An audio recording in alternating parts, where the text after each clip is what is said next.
Thank you, Craig. Well, this is exciting because we are entering this era in which AI is going to touch so many parts of our lives, including making music and producing radio.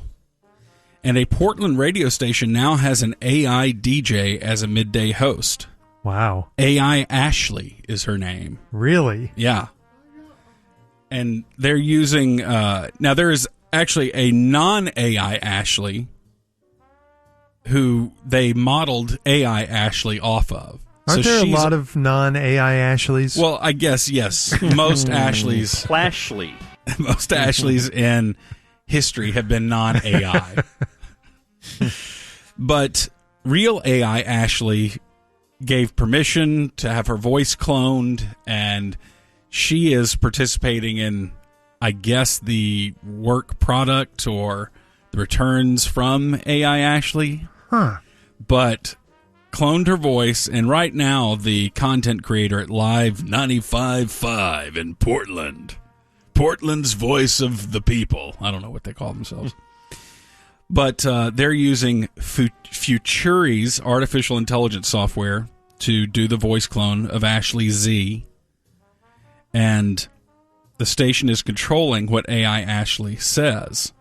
But they're considering implementing AI Ashley's picks, where if she can pick herself what songs she wants to play. And also that ultimately she'll be able to come up with her own content.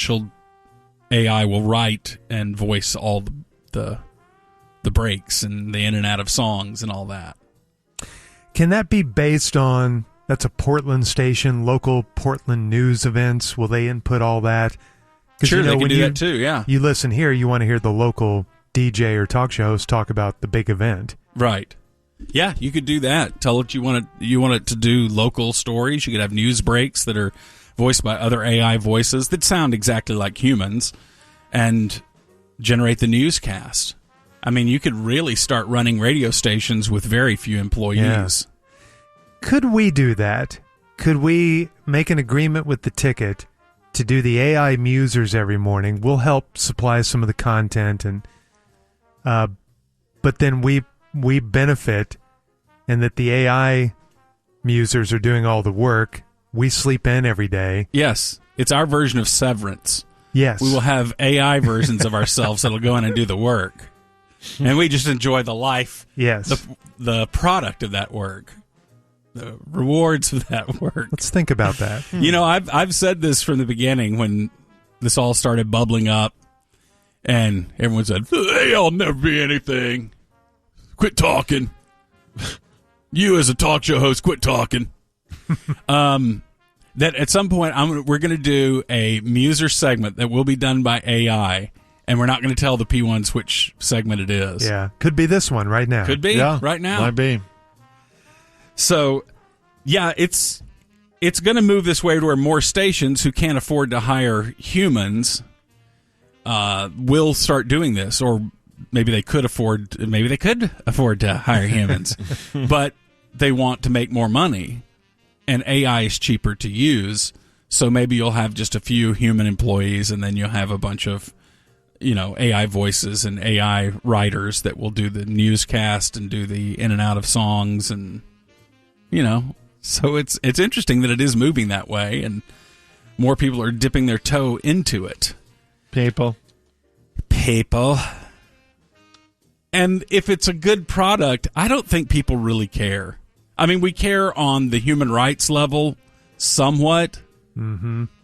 But even when it gets to big companies, we know that some of these large corporations have some human rights issues in the sense of, do they pay their workers enough? Are they giving enough benefits?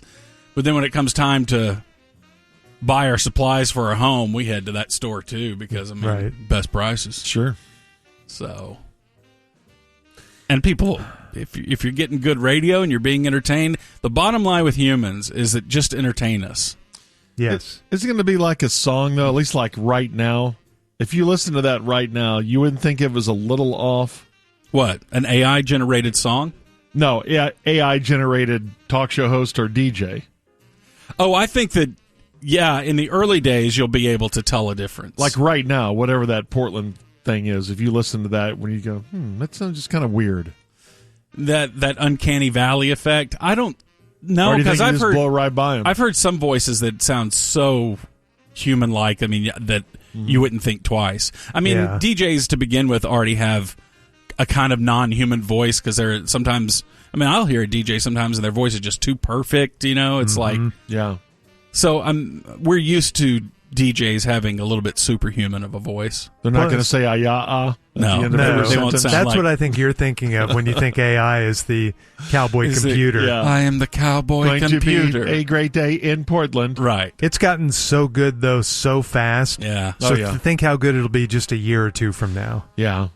Well, on that scamming feature that I saw, those voices that were played that were scamming people over the phone, you couldn't tell those were AI generated.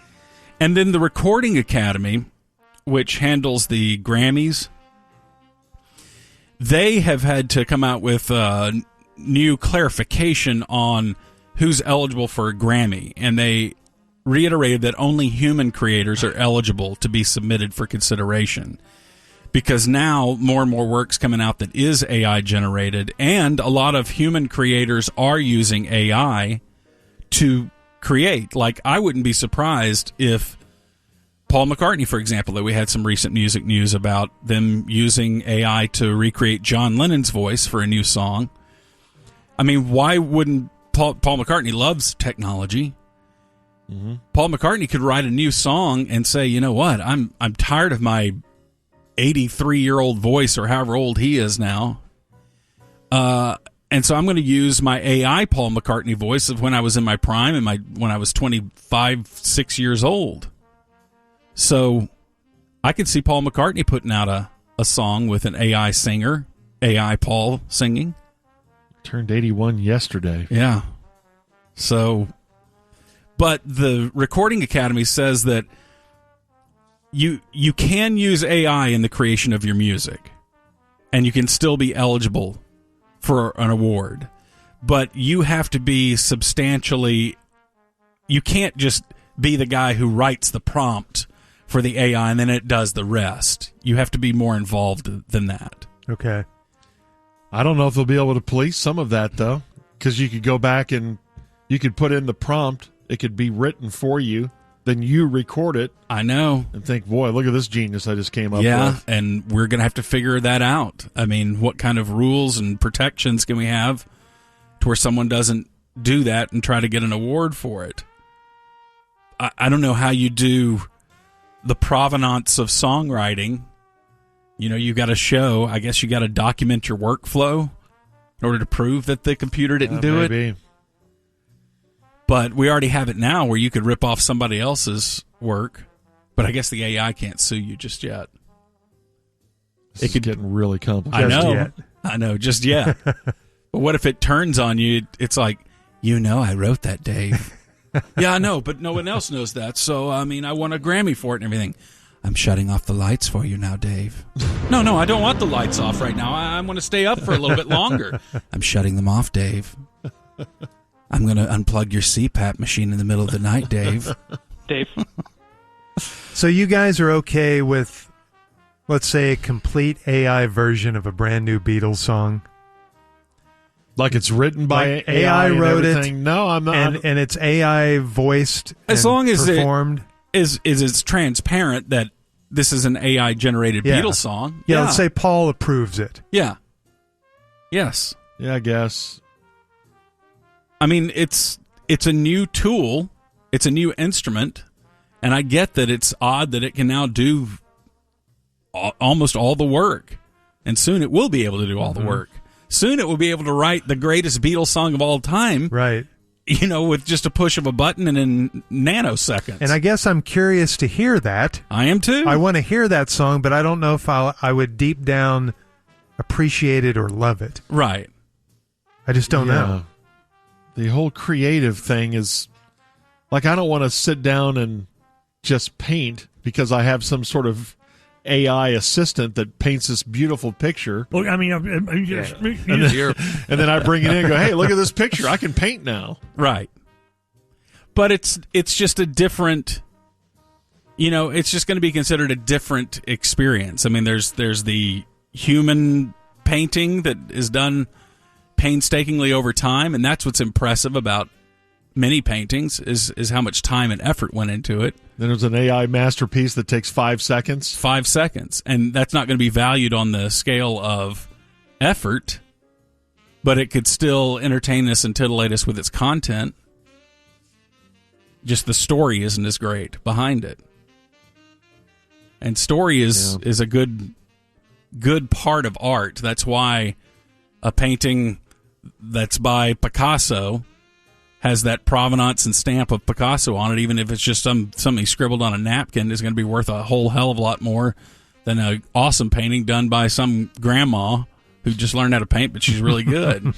Because the whole story behind it is very valuable to art collectors. Mm-hmm. And part of the story is who did it. Well, no, the grandma sounds kind of interesting to me. She just sat down and started painting. Grandma Moses, she started painting later in life. But yeah, so they're trying to clarify what is up for a Grammy. If it's done completely by AI, the AI cannot be submitted for a Grammy. You have to still have a human involved in it in a major way. That is. I enjoyed serving under you, Major Way. And I'm all for this. I think this is great, but I wonder how long until they have to change that rule. Yeah, once that, let's say that half the hits that are on the top 40 are completely AI generated. Right. At some point, they're going to have to change the rule and say, hey, we're going to have two different categories. We'll have the human Grammys, and then we'll have the music Grammys, which are human and AI. Or just have a completely different ceremony, the AI Grammys. Yeah. Hosted by AI avatars, and they're really funny. Like so much funnier than any human you could get to host it. That it never bomb because they're just awesome at jokes. Although even an AI host would not be as good as Ryan Seacrest. No. You couldn't I'm perfect he Seacrest is AI. because he's already perfect. Sterile. Can't duplicate him. So there you go. Music news. All right, Gordo, thanks. That's the O Deck. Thanks, Craig. Well, today is Juneteenth. Do you know how long this has been a federal holiday? Not that long. It's pretty new. 2 years. Back in 2021, President Osama Biden, he made this a federal holiday. And do you know what Juneteenth... I think we know about it more because we're in Texas, don't we? Yes. Maybe. Than the rest of the nation. In fact, when my family moved up north, because my brother's birthday is today, so they would mention Juneteenth, and everyone in Minnesota was like, what's that?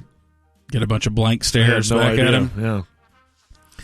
Yeah. Okay, so what is the history of Juneteenth? So the Civil War ends, right, with the Emancipation Proclamation happens, and then of course Grant and Appomattox. We all remember those portions of the story. But news traveled so slowly, it wasn't until 2 months after Appomattox that General Gordon Granger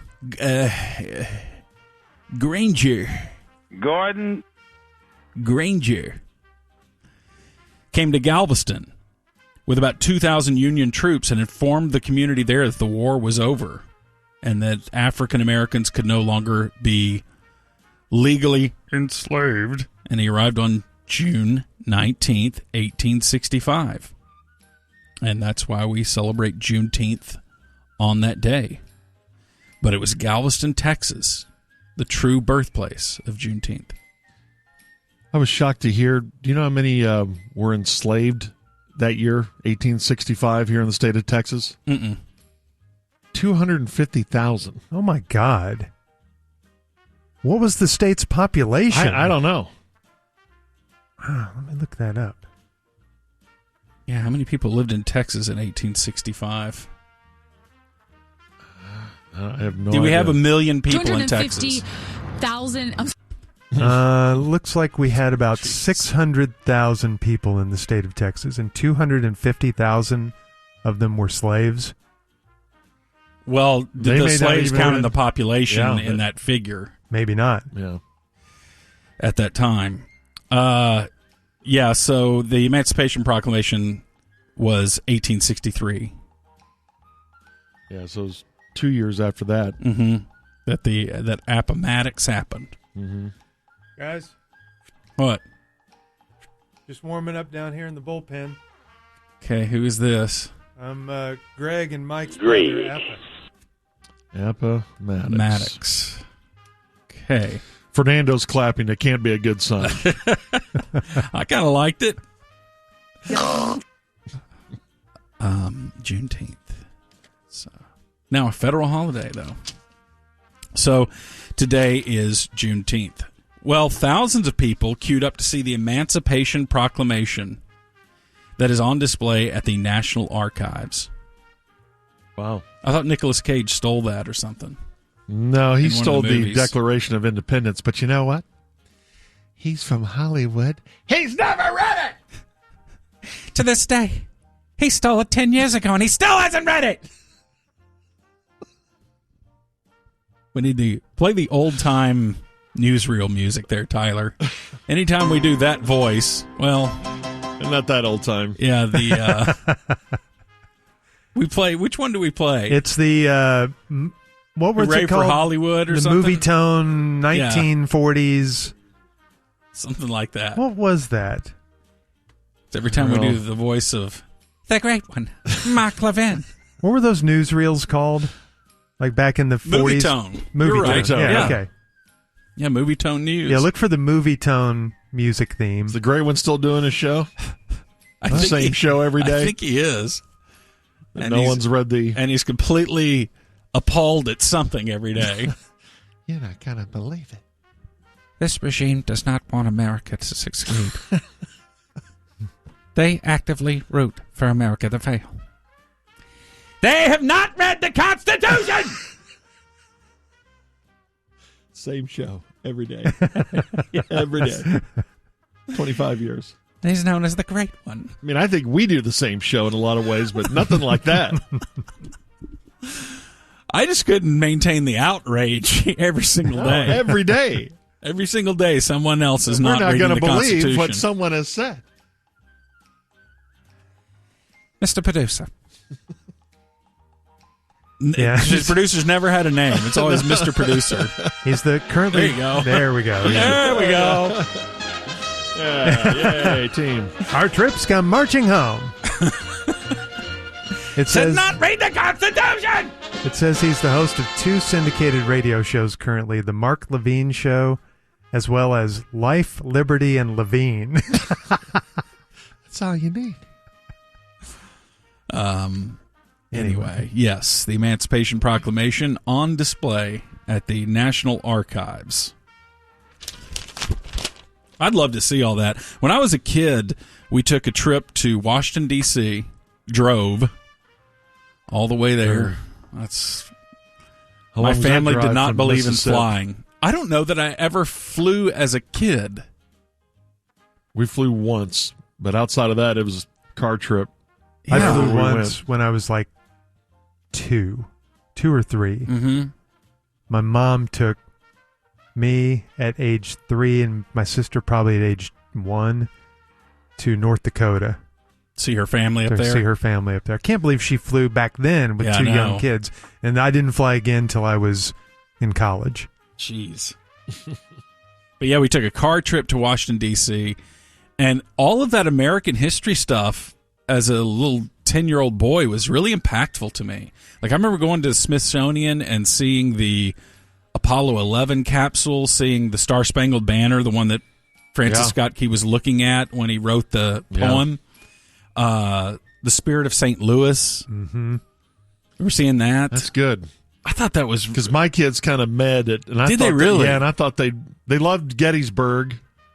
If any place we went where there was some sort of battle, they were into it. But it was just a piece of paper, like the Constitution. Why would I Or care a about flag. the Constitution?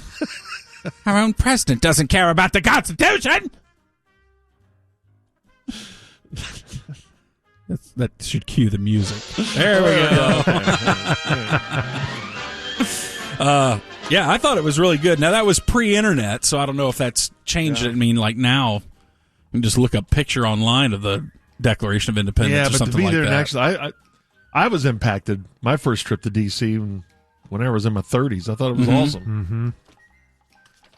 Okay, so in other news, hold on a second. I got to get through a few things. Hey, we need to congratulate Dickies Arena. Okay. They were named one of the best venues in the world by Billboard magazine. Wow. Yeah. Okay. It's a good place. The sound there is good. But one thing that's never been on display there is the Constitution! Hear the music. Again. Hey, we did it before he got here. It's okay. So we're getting reps in. I haven't seen a show at Dickies Arena, but I hear the acoustics are pretty good. Yes. Yeah, pretty good. And I've been to several shows there, and that's what we're so Paul. So Paul got COVID. That's right. You and I both got COVID from Paul McCartney himself. Mm-hmm. Sorry, drag. Do they have special fans that were up there on Paul, like actual physical fans, not music fans? Blowing COVID away from him? Yeah. Or blowing like angel's breath on him or something that protected him? Because he was on the eve of his 80th birthday when we saw him. Yeah. And he's sitting in a room with all those people. You'd think they'd be concerned about giving one of the last remaining Beatles COVID. That was a great night. That was. Seeing Paul. So do you remember what he opened with? With his warble voice? Omnicron. No. Was it a Beatles song? Yeah, I think he always opens with Can't Buy Me Love. Okay, yeah. Why does he always open with that? Is that his favorite song? I don't know, but he always does. Great bass line. I think that's kind of 12-bar blues, Can't Buy Me Love. It's in the same form as that. But yeah, Dickies Arena, one of the best venues in the world. As a matter of fact, it was number 2 on their list of the mid-year touring report. Second largest gross income for venues that can hold between 10,000 and 15,000 people. It brought in $40 million in gross income, 600,000 attendees within about 80 shows. Pretty good. Yeah. I saw someone else there, too. Oh, Duran. Duran. Yeah, I saw the Duran there. And saw him here at AAC just a few nights ago. Mm-hmm. Not too long ago. Daniel Ellsberg has passed away at the age of 92. Now, get ready, because here's a story that I glazed over whenever it was mentioned. What are the Pentagon Papers? Papers written about... We should all know this. Papers written about goings-on at the Pentagon? Pentagon Papers. No. Well, kind of, but it's more detailed than that. Come on, guys. I should know this because my dad worked at the Pentagon when he was in the Navy. Iced tea. Oh, hot dog. He was part of the problem. No, he was part of the solution. No, that's big government. Or maybe I'll play the American Pride card and I'll say it's good. I can go either way on that. I can't follow. It doesn't matter. You can go either way on it. Remote control. Okay, so nobody knows what we should all know this as Americans. You should know what the Pentagon Papers are. This is the guy who was privy to this big report about the Vietnam War and the goings-on and the machinations going on behind the scenes and the information that the American government was keeping from the people and the press. And this guy was involved in the preparation of that report. He had a small part in that, but he had a copy of this, and he was so disturbed by all the stuff in it, he leaks it to the New York Times. They published the Pentagon Papers, and it was a big deal. And I think it eventually led, and Fernando, you are much more well-informed than any of us on this kind of stuff. This all kind of led to Watergate eventually, right? Yes. Like, because the government started cracking down on him and other whistleblowers and got real secretive. That's and of where course, Watergate started, where the burglars attempted to break into Ellsberg's psychiatrist's office to get information to discredit him. Yes. Okay. Wow, Okay, that's okay. how it's tied to that. Interesting. And the government finally gets him at the age of 92. Well, I don't know that they finally got took him out. Well, I'm a Kennedy conspiracy guy, and there's no doubt a conspiracy eventually- guy is saying that. RFK Jr. conspiracy guy? yeah, what's happening with RFK Jr.? A lot. Yeah. Yeah, it's a tough one. Yeah. But yeah, Daniel Ellsberg the guy who leaked the Pentagon Papers, dead at the age of 92. Now, compare and contrast the Pentagon Papers with the Panama Papers. What are the Panama Papers? That's what Van Halen wrote about. No. Those were the sheets of paper that they wrote Panama on. Mm-hmm. Okay. That is official. We're the dumbest people in the world right now. I don't know the answer to it, to be quite honest with you. It has something to do with finances. Okay.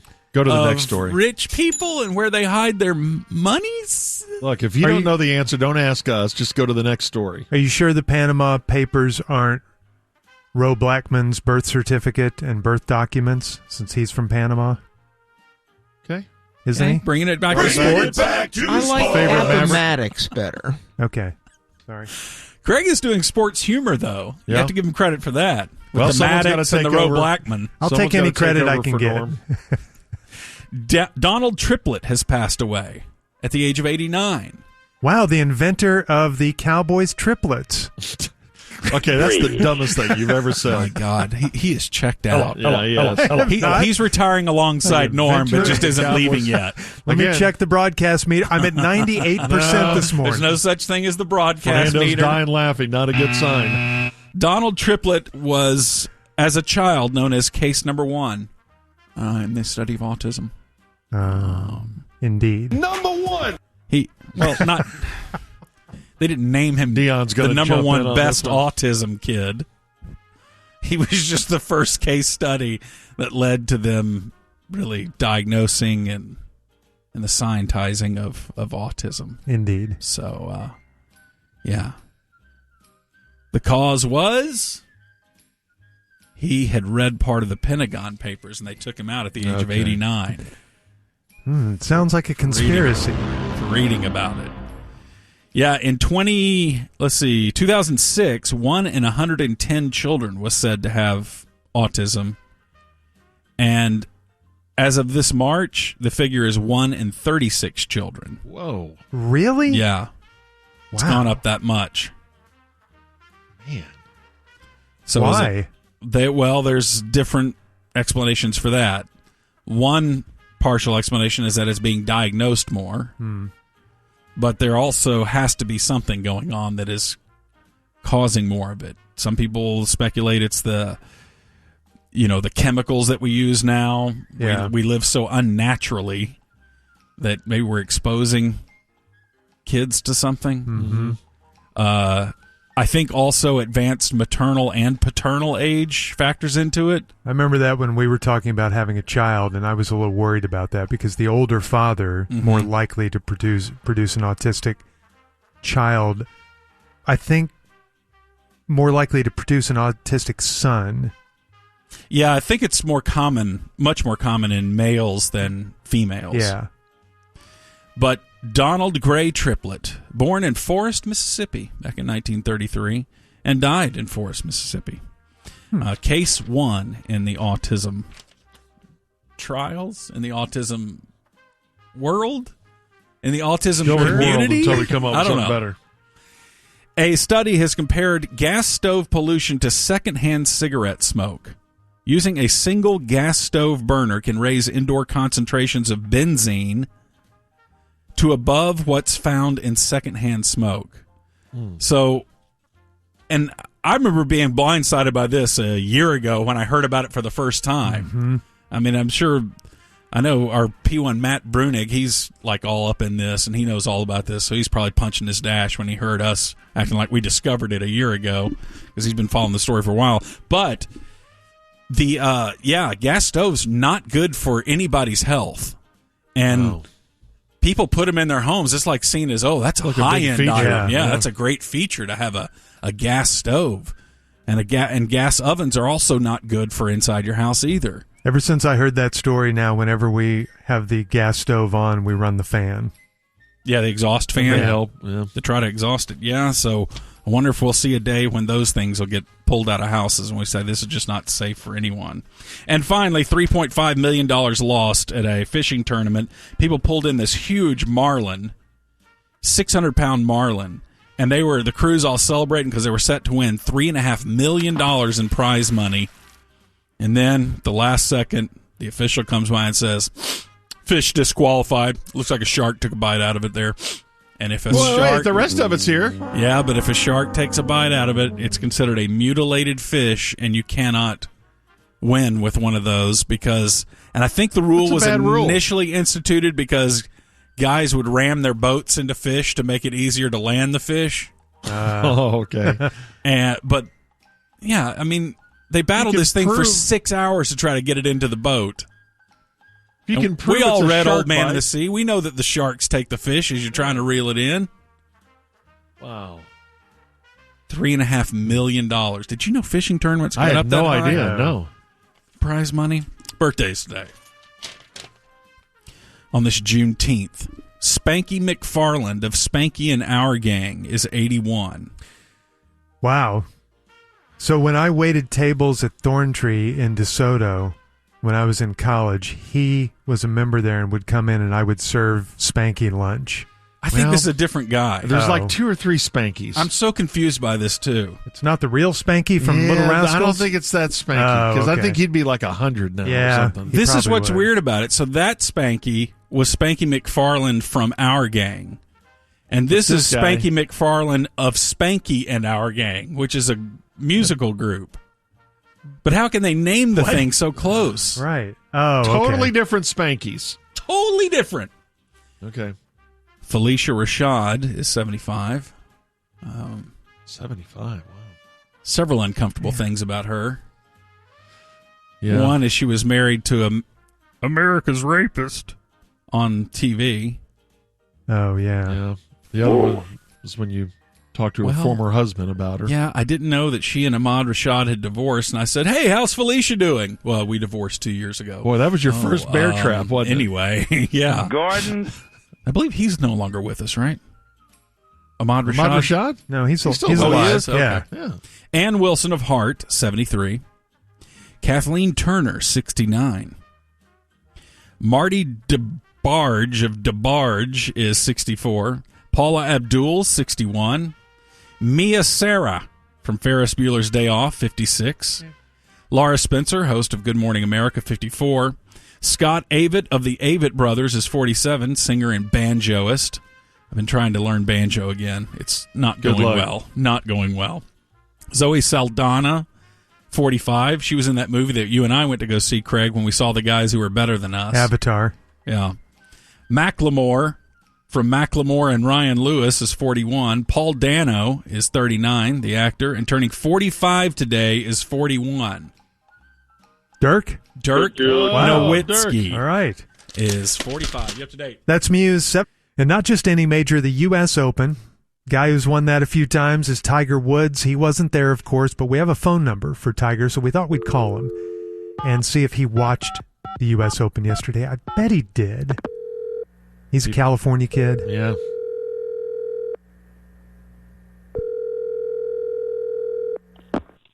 Hello? Tiger? Oh, hi, hey, Muse. Tiger. Hi. Quick recognition. How are you? I'm doing okay. I'm certainly not tired because I didn't play golf this weekend. No, you didn't. We miss the US you. Open. We miss you out there. I know. I bet you missed me, too, because if I would have played, I would have definitely won. Yeah. No, you might have. Because I'm just a major winning machine. That's what I'm known as being. You're kind of right. I'm so glad I didn't play in the U.S. Open, though. Why? Because that course looks like butt poopy. It did. Yeah, it's just a horrible course, and plus it's in L.A., which is right down the road from my accident, and that would have brought up some trauma for me. Yeah, I understand. Yeah, remember that bad accident I got in? Yeah, yes. I remember. The one that turned my leg into a chicken talon? Yes. Well, it was that's not a good. little strong. It was so bad. I mean, I'm still feeling the effects of it. I can't even walk to the candy store without having to stop and fornicate for a while just to catch my breath. What? That's a weird thing to do, to catch your breath. It was a bad car accident, George. I know. It's George. terrible. My foot ended up in the radiator of that Genesis. I don't know about that. Got my ankle all wrenched and tourniqueted by the fan bell. Yeah. It was bad. That accident took out like 12 trees and 15 lizards. And I ended up with a cactus in my butt. It was bad. Hard to explain in the emergency room. They didn't believe me. Yeah. They're like, we see guys in here with cactuses in their butts all the time. Maybe I should use some of my money that's left over from my divorce. Yeah. And maybe get a driver. Oh, like someone to chauffeur you around, or? No, I mean a club that can get me in the middle of fairway again. You used to do that with that driver. I know I did. That was kind of like a little Norm sports joke for you. Yeah, I liked it. That kind of was. I heard Norm's retiring. Yes. How about that? You think I could do the show? Sure. Well, I guess if you want I to. could do the show with Donnie. That'd be great. Yeah. Are there enough waitresses around there to keep me occupied? All right. There are plenty of waitresses here. Who the hell is this Wyndham Clark anyway? Well, he's a rising player, and he played great the last 4 days. Yeah, but he's won so many less majors than me. True. Well, yeah. And dated so many fewer greasy spoon waitresses than me. I'm really on that today. Yeah, you kind of are, pal. My buddy Quentin texted me and said that his name sounds like a rewards program. Yeah, true. Like the Marriott Bonvoy, Wyndham Clark thing. Yeah, Right. kind of the same thing. Hey, yeah. at least Phil didn't win. No. Don't True. look at the bright side. Blood Money Phil. Saudi Phil. Saudi Phil. Yeah. Gosh, I wish Phil would be out of golf already. I don't understand how he keeps... And then he looks into this live situation, and they merge, and that's just... I keep waiting for it to go bad for Phil, but it doesn't. Well, at least he missed the cut this week. Thank God. That showed me that prayer actually works. Oh, you shouldn't, Santa actually listens to prayers. shouldn't pray for failure. Santa. Oh, man, I miss my old girlfriend, Yeah. Erica Herman. Yeah, Erica. Yeah, she was so nice to me. She'd let me do stuff to her. Well, Do you know, at one time she even let me watch the door while she was inside there going to the bathroom. okay. It's the closest I ever got. Closest I ever got to We her. don't need to hear that. Hey, I want to say Happy Father's Day to Craig. I understand that you're a dad now. Yes, Yeah. thank you. Yeah, that's great. I bet you guys did something special too, didn't you? Yeah, we had a great day. Yeah. You know who I wish was still around for Oh, boy. Father's Day? Who's that? That's a wind-up.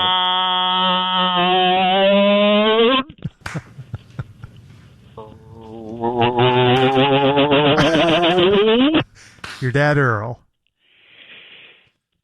The incredibly overbearing land whale that before he got unalived by his own poor choices of constant vodka and sausage and got so horny for a new female receptacle that he placed a fake classified ad in a Japanese newspaper daring them to drop a bomb on Pearl Harbor and signed it from the U.S. so that they would start a world war so he could sign up for Vietnam and Korea, where he could go to Thailand and scare up some ovulating Chinese from India who he since may have a few PGA dominating eggs inside her vagina ovaries, so that he chased her all the way across the Himalayan mountains and then in a Surrey while she was on horseback in a hot air balloon and she was shooting at him with a bazooka filled with anti-harassment pamphlets, but he tracked her down in an Indiana cornfield where she finally gave in and granted him enthusiastic consent, somewhat against her will, but he dated her hard until his eyes rolled back and his body spasmed, and he fired short game dominating egg white into her consenting mommy cave so that 9 months later she had to squat in the middle of a Tijuana thrift store in Hawaii and fire out a baby gumbo of fetus, placenta, and amniotic chicken broth that would one day grow up to be a serial wife, cheating 15-time major winning Tiger Man.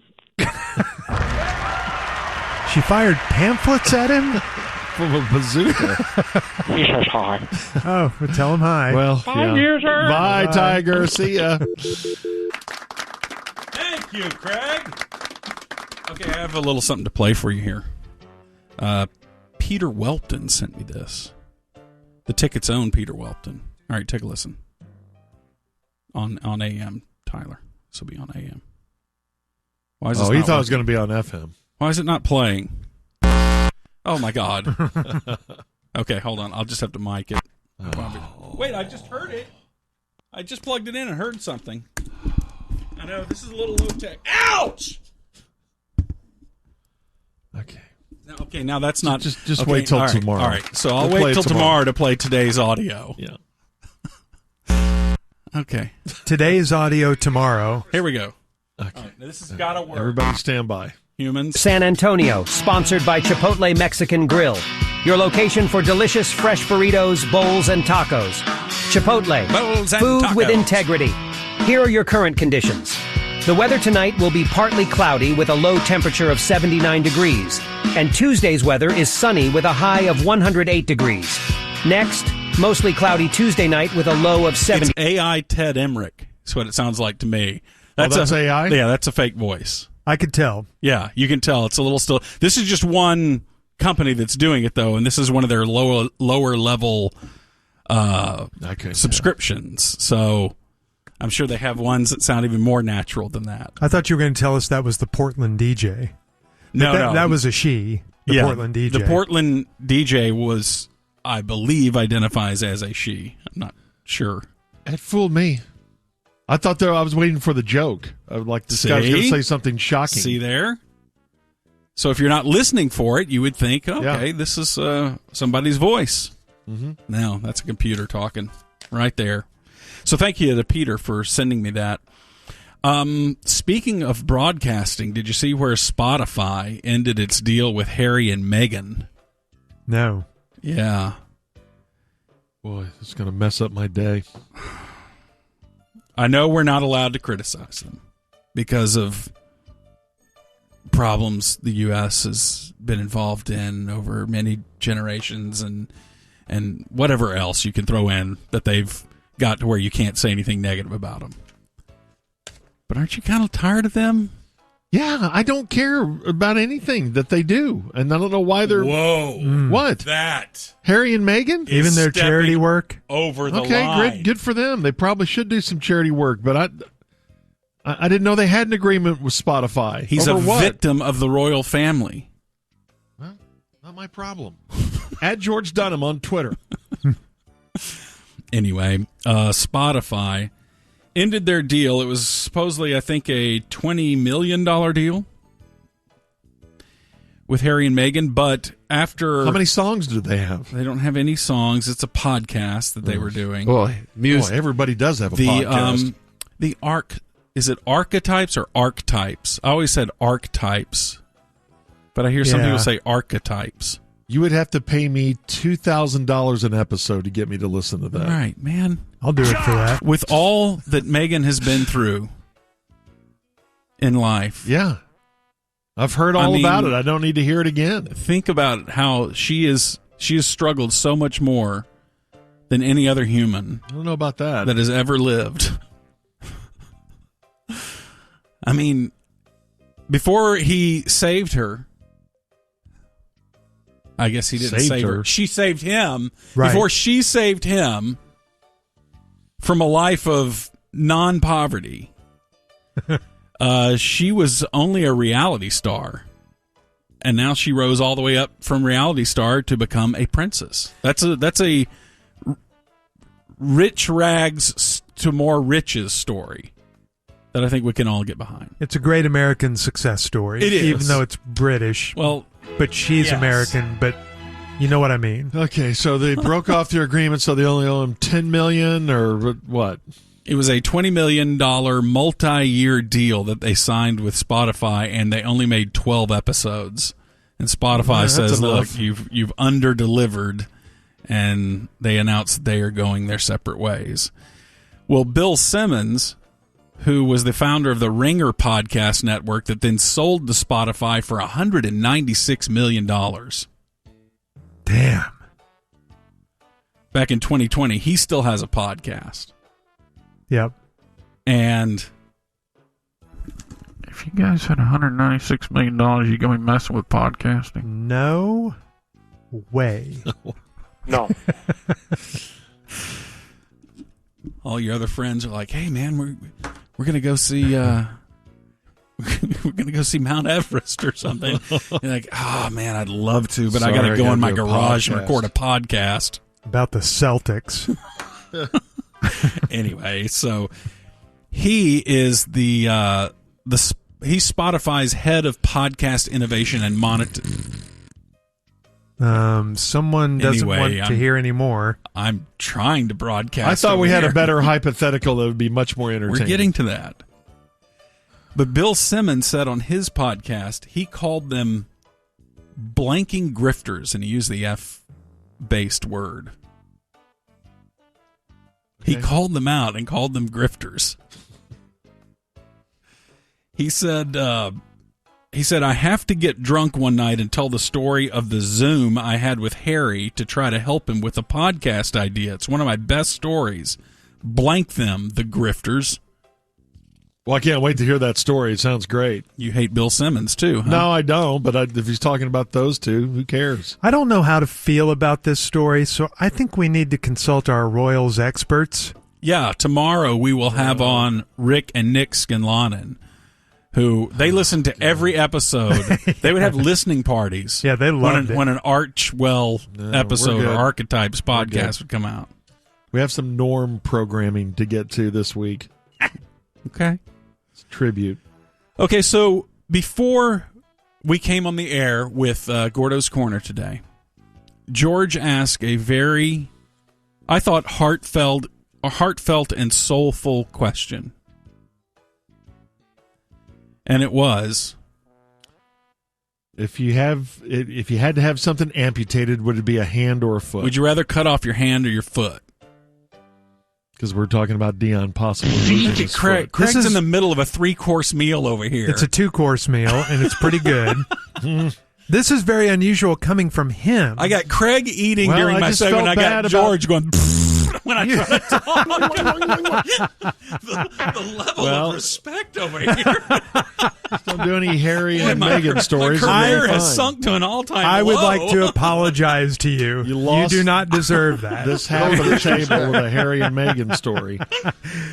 You're the one that hates hypotheticals, and especially I don't hate hypotheticals. Chopping body parts off. How did you come up with this? I don't hate hypotheticals. It's George. It's just he will still, and then he'll turn around and criticize me for it. Right. When he's the one who's I told you I brought it up because we were talking about Dion, and I felt bad for Dion, but then I thought, well, would you rather lose a hand or a foot? And I said, this is easy. You'd rather lose a foot. And I don't think that's easy. It's easy for me. I would...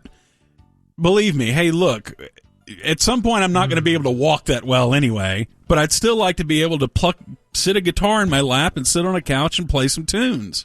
Well, that's a good one. Yeah, I thought about the guitar thing, but just walking. And for his type you can of get a amputation, prosthetic. Are you sure about that? Yeah, it's easier to get a prosthetic foot than a prosthetic hand.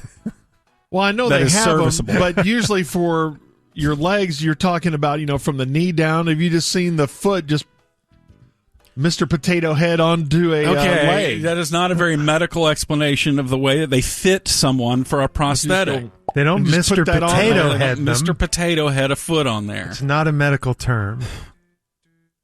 See, he's running the rant playbook, and then he acts all offended when a rant play is run. It's unbelievable.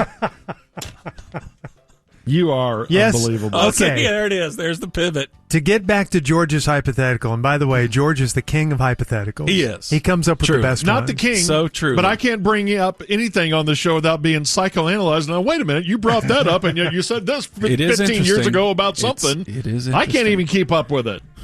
Obviously not. That's why you contradict your own stances. I've never said, hey, I don't want one hypothetical being brought up on this show. I bring them up all the time. All right, so to get to your important, soulful question. It's not that Would you important. rather have a hand or a foot potato-headed onto you? I think I would rather keep my 2 feet and surrender my left hand. Interesting. Now, I'm not a guitar... I play guitar a little bit, but I'm not good at it. But I'm not like you guys. So I'm not really... That wouldn't be giving up anything big. Right. You would rather... Now, this is granted that we can get prosthetics, right? Yeah. So you can get a fake foot or a fake hand. But the fake hand is not going to be playing guitar all that great. Whereas a fake foot, I think you can walk pretty well with a fake foot. Like, guys do it all the time. walk with fake foots. I'm kind of handicapped, so I'm thinking. Yes, guys walk pretty well with fake foots all the time. Jeez. So I'm thinking of the things that I love to do. Like Gordo, you immediately thought of guitar. Yeah. Either way, I'm kind of handicapped on the bicycle. Mm-hmm. You can ride. I've seen guys that ride with a prosthetic hand or arm and also with a leg or foot.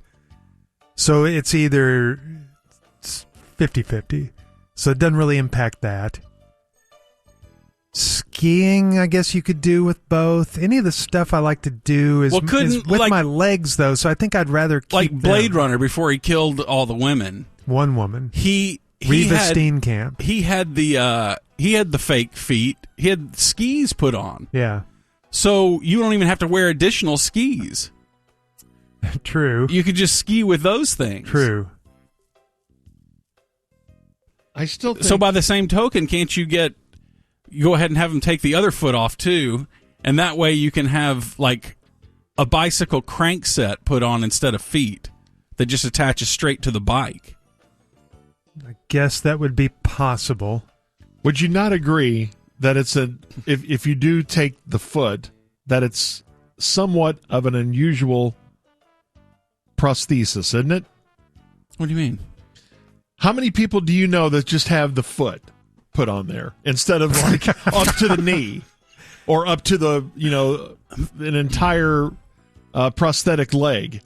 How many people have you seen? You keep getting hung up. Person you're hung up on TV? Where they're amputating, right? That's your big holdup. I think it's going to be like you don't think it's weird to have a Dion. fake leg, but you think it's weird to have a fake foot. I don't think it's weird. No, I'm not saying that. I'm saying in Dion's case, I think it's going to be really difficult for him to walk, even if he gets the prosthetic foot.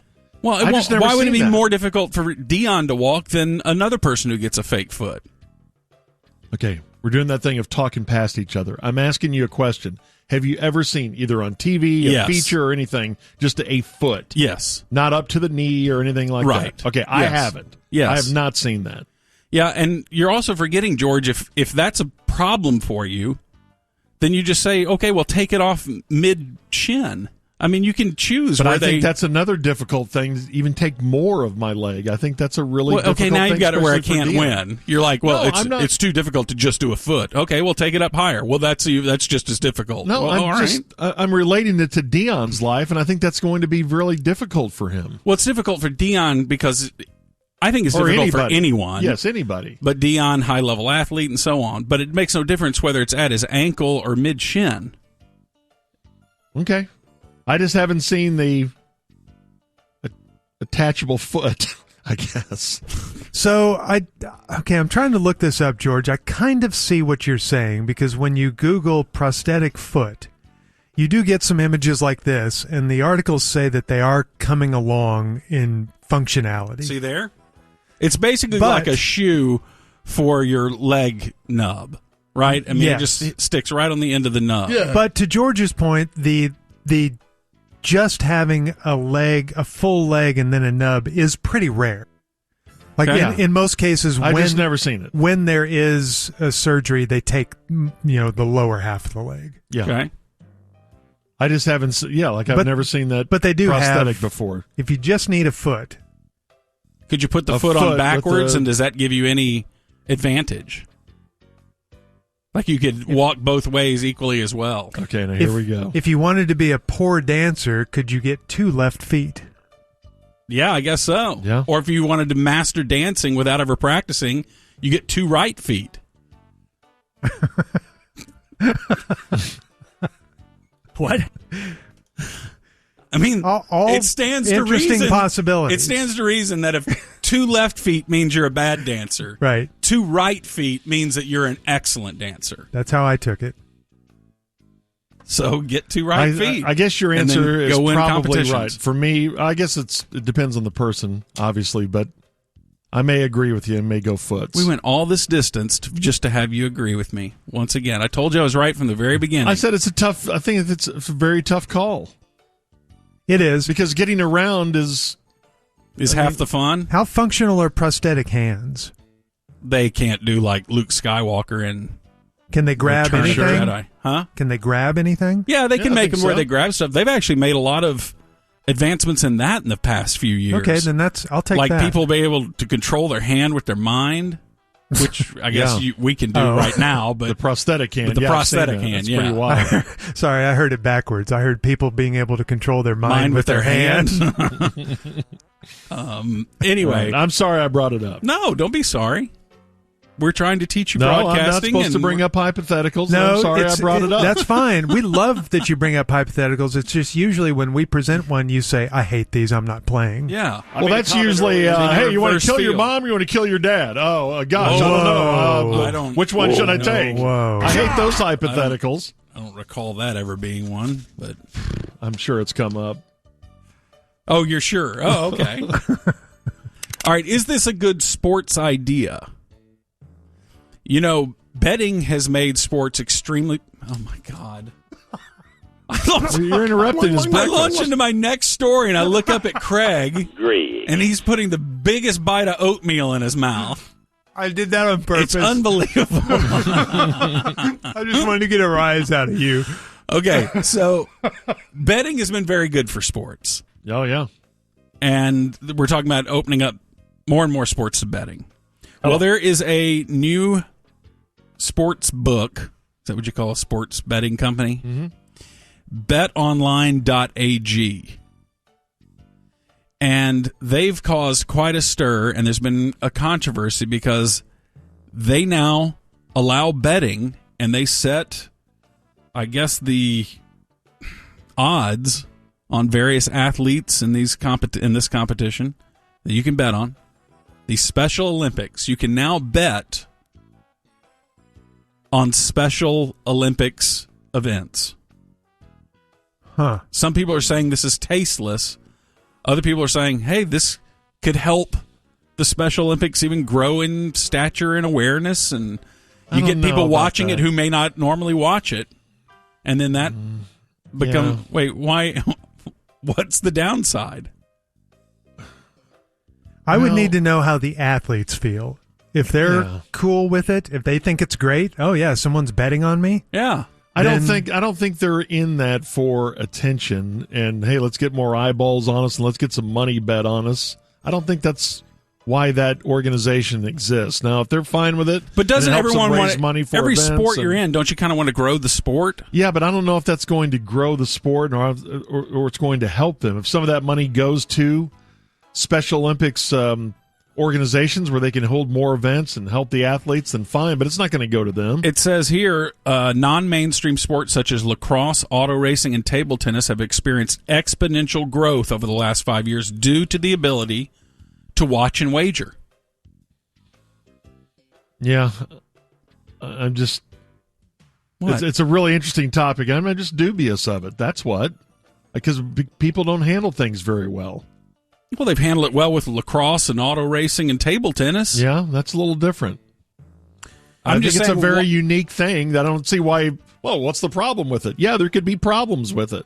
As two guys who host a golf tournament every year for Special Olympics, which is near and dear to our hearts, I'm a little weirded out by it. Yeah, but it is a little weird. But if you can tell me that it's going to produce 10x in revenue and donations for Special Olympics and that the athletes would be okay with it, then I'm fine with it. I'm wondering if the sports book here can donate some money to Special Olympics. Or does that somehow... I don't think so. It's just like if it's normal sports bet, it either goes to the house or the winner. Yeah. I mean, like legally, does that... If you're contributing to the event, then does that introduce ability for corruption? I don't know. And so maybe there's kind of a rule against. Because it does seem like if the sports book is making money off of betting on Special Olympics, you would think that it would be good for them to donate to the cause as well. Right. And the Special Olympics is to participate in that. Well, don't other sports participate in the benefits of allowing gambling? Well, I mean, some do indirectly. Like, for example, Jerry's making a ton of money off the casino sponsorship. Yeah. Now, I don't think he gets revenue from every bet that's placed on the Cowboys, but a lot of pro sports teams are now getting sponsorship revenue from Well, casinos. you could say that's why the interest level is higher because of gambling. That's why we have big television numbers. It matters more to people. So it would be good if betonline.ag, I don't know whether it's an agricultural betting. Yeah, I don't know what that means. Stands for. But anyway, if they don't make a big donation to Special Olympics, I wonder if Special Olympics would be okay with that, or whether they would say, hey, look, we want to keep more of the pure intent of this. Mm-hmm. Or whether Special Olympics says, you know what, this is the way the world's going. Yeah. So why not captivate?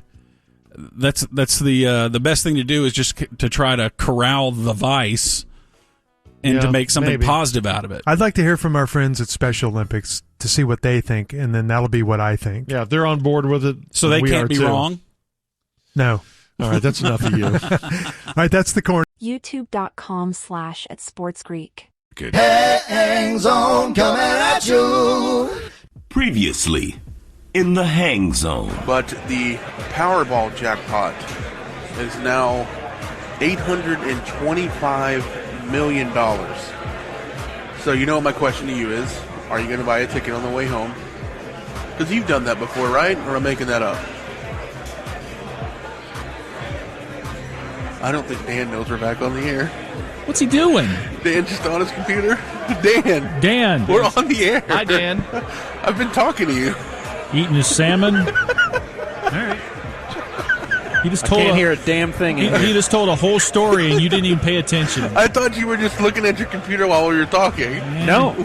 I've been doing I didn't have my headset on. You told me to turn my headset off. The Year of Dan. Oh, man, that's great. Thank you. Thank you. You been on the air? Yeah, he did his first story of the news. I was talking about the lottery and asking how you're going to be involved. Thanks. We're having fun here. And I was like, man, he really is ignoring me. No, I didn't know we were back. No, I'm back at my house now. So, you back at Group's house with the race car? Yeah. Oh, Group. Yeah, where he at? Groups.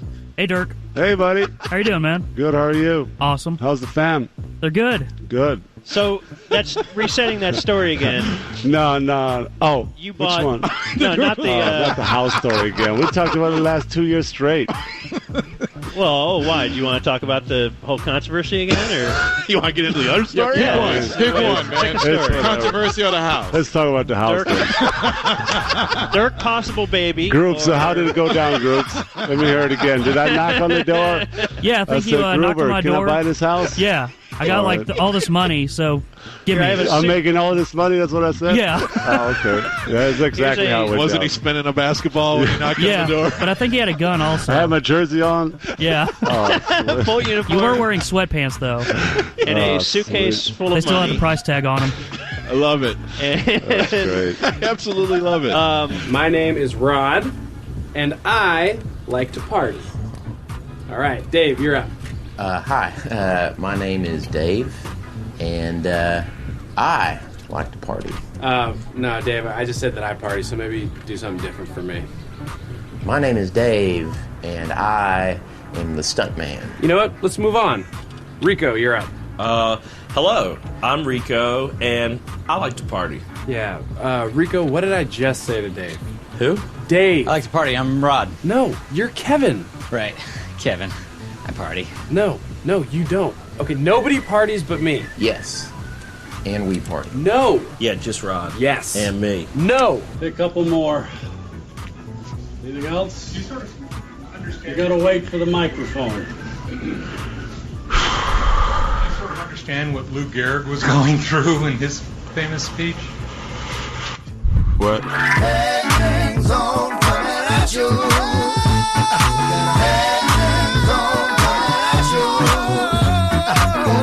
Hang Zone coming at you. Hey guys, this is Dirk Nowitzki from the Dallas Mavericks. I never listened to Dan and Jake on the ticket. Vincent Jackson died this week too. It's just afternoon on Sports Radio 96.7 and 1310 The Ticket. So pop that lunch on your car tray, sit back, and hang in the Hang Zone. I thought he hit the first one pretty good, but no comparison. A Bob and Centurinos, watch this thing get lit. Featuring the devil himself, Matt Birmingham. Nunchucks. The Patriots equipment manager. I was living in Kansas City when he was playing for the Royals. Blake Jones. Who Blake Jones? Can I give you a Charles Osborne fact? And now, your Hang Zone hosts. From noon to 3, it's not Jake Kemp and not Dan McDowell.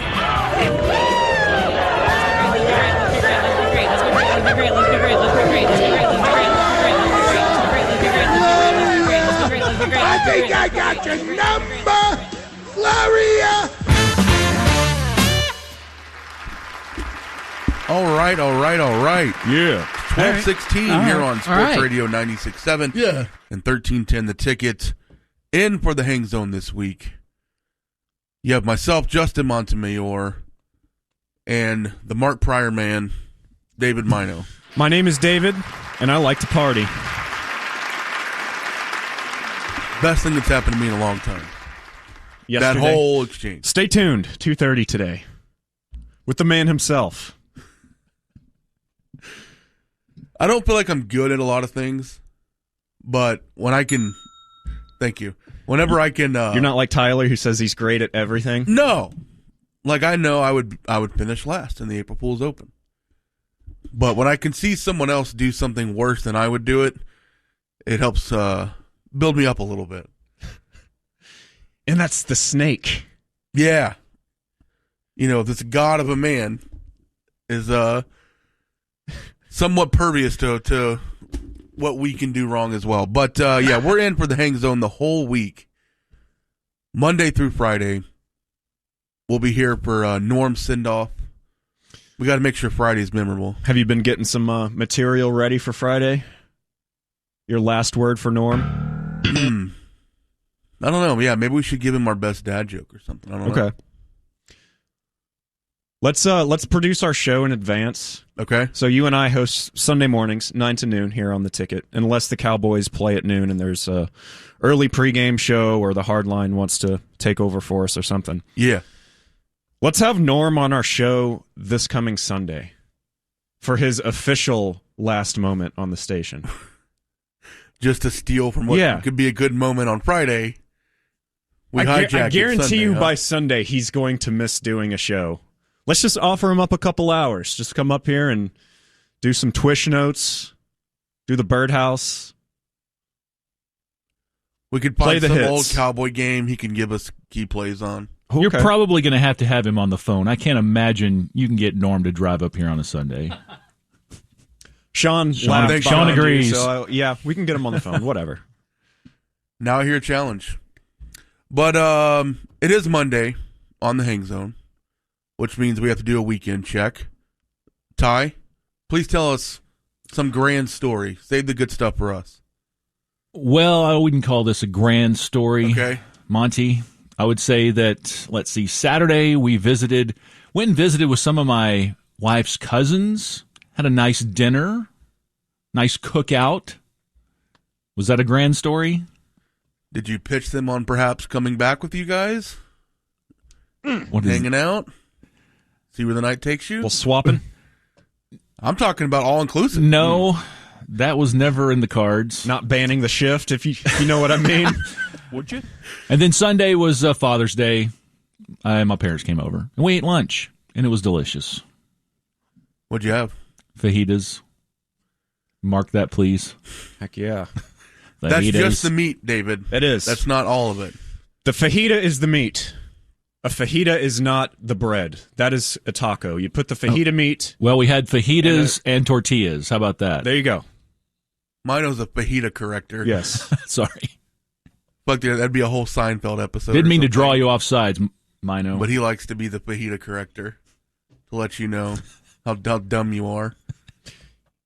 If you say you want a fajita, I'm going to give you a slice of fajita chicken or fajita beef. Just a piece of meat. Yes, a fajita is not everything together. That is a taco. One time I told him I had a fajita with hot sauce on it, and he lost his mind. And he also calls... He shut down for a whole Justin, week. Who claims to be Hispanic. I don't have to claim it. Whoa. Look at my DNA. So you call salsa hot sauce. like shot. You say you are from Texas, I and dabble. you call hot sauce, or no, you call salsa hot sauce. They're totally different things. It's shorter. Totally different things. They're totally different movies. They can be. Now, if you were from Is Kansas salsa hot? or Nebraska, it can be, but it's not hot sauce. It is. You can put hot sauce on a burrito. Heck, you can put salsa on a burrito. But if you go to a Tex-Mex place and you get chips and salsa, that is not chips and hot sauce.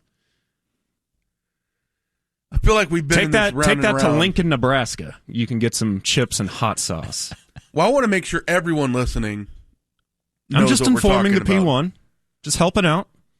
I'm not going to judge if you called it hot sauce. We can all change. Sounds like you are judging, though. My response We are a would be, work in progress. We are growing together.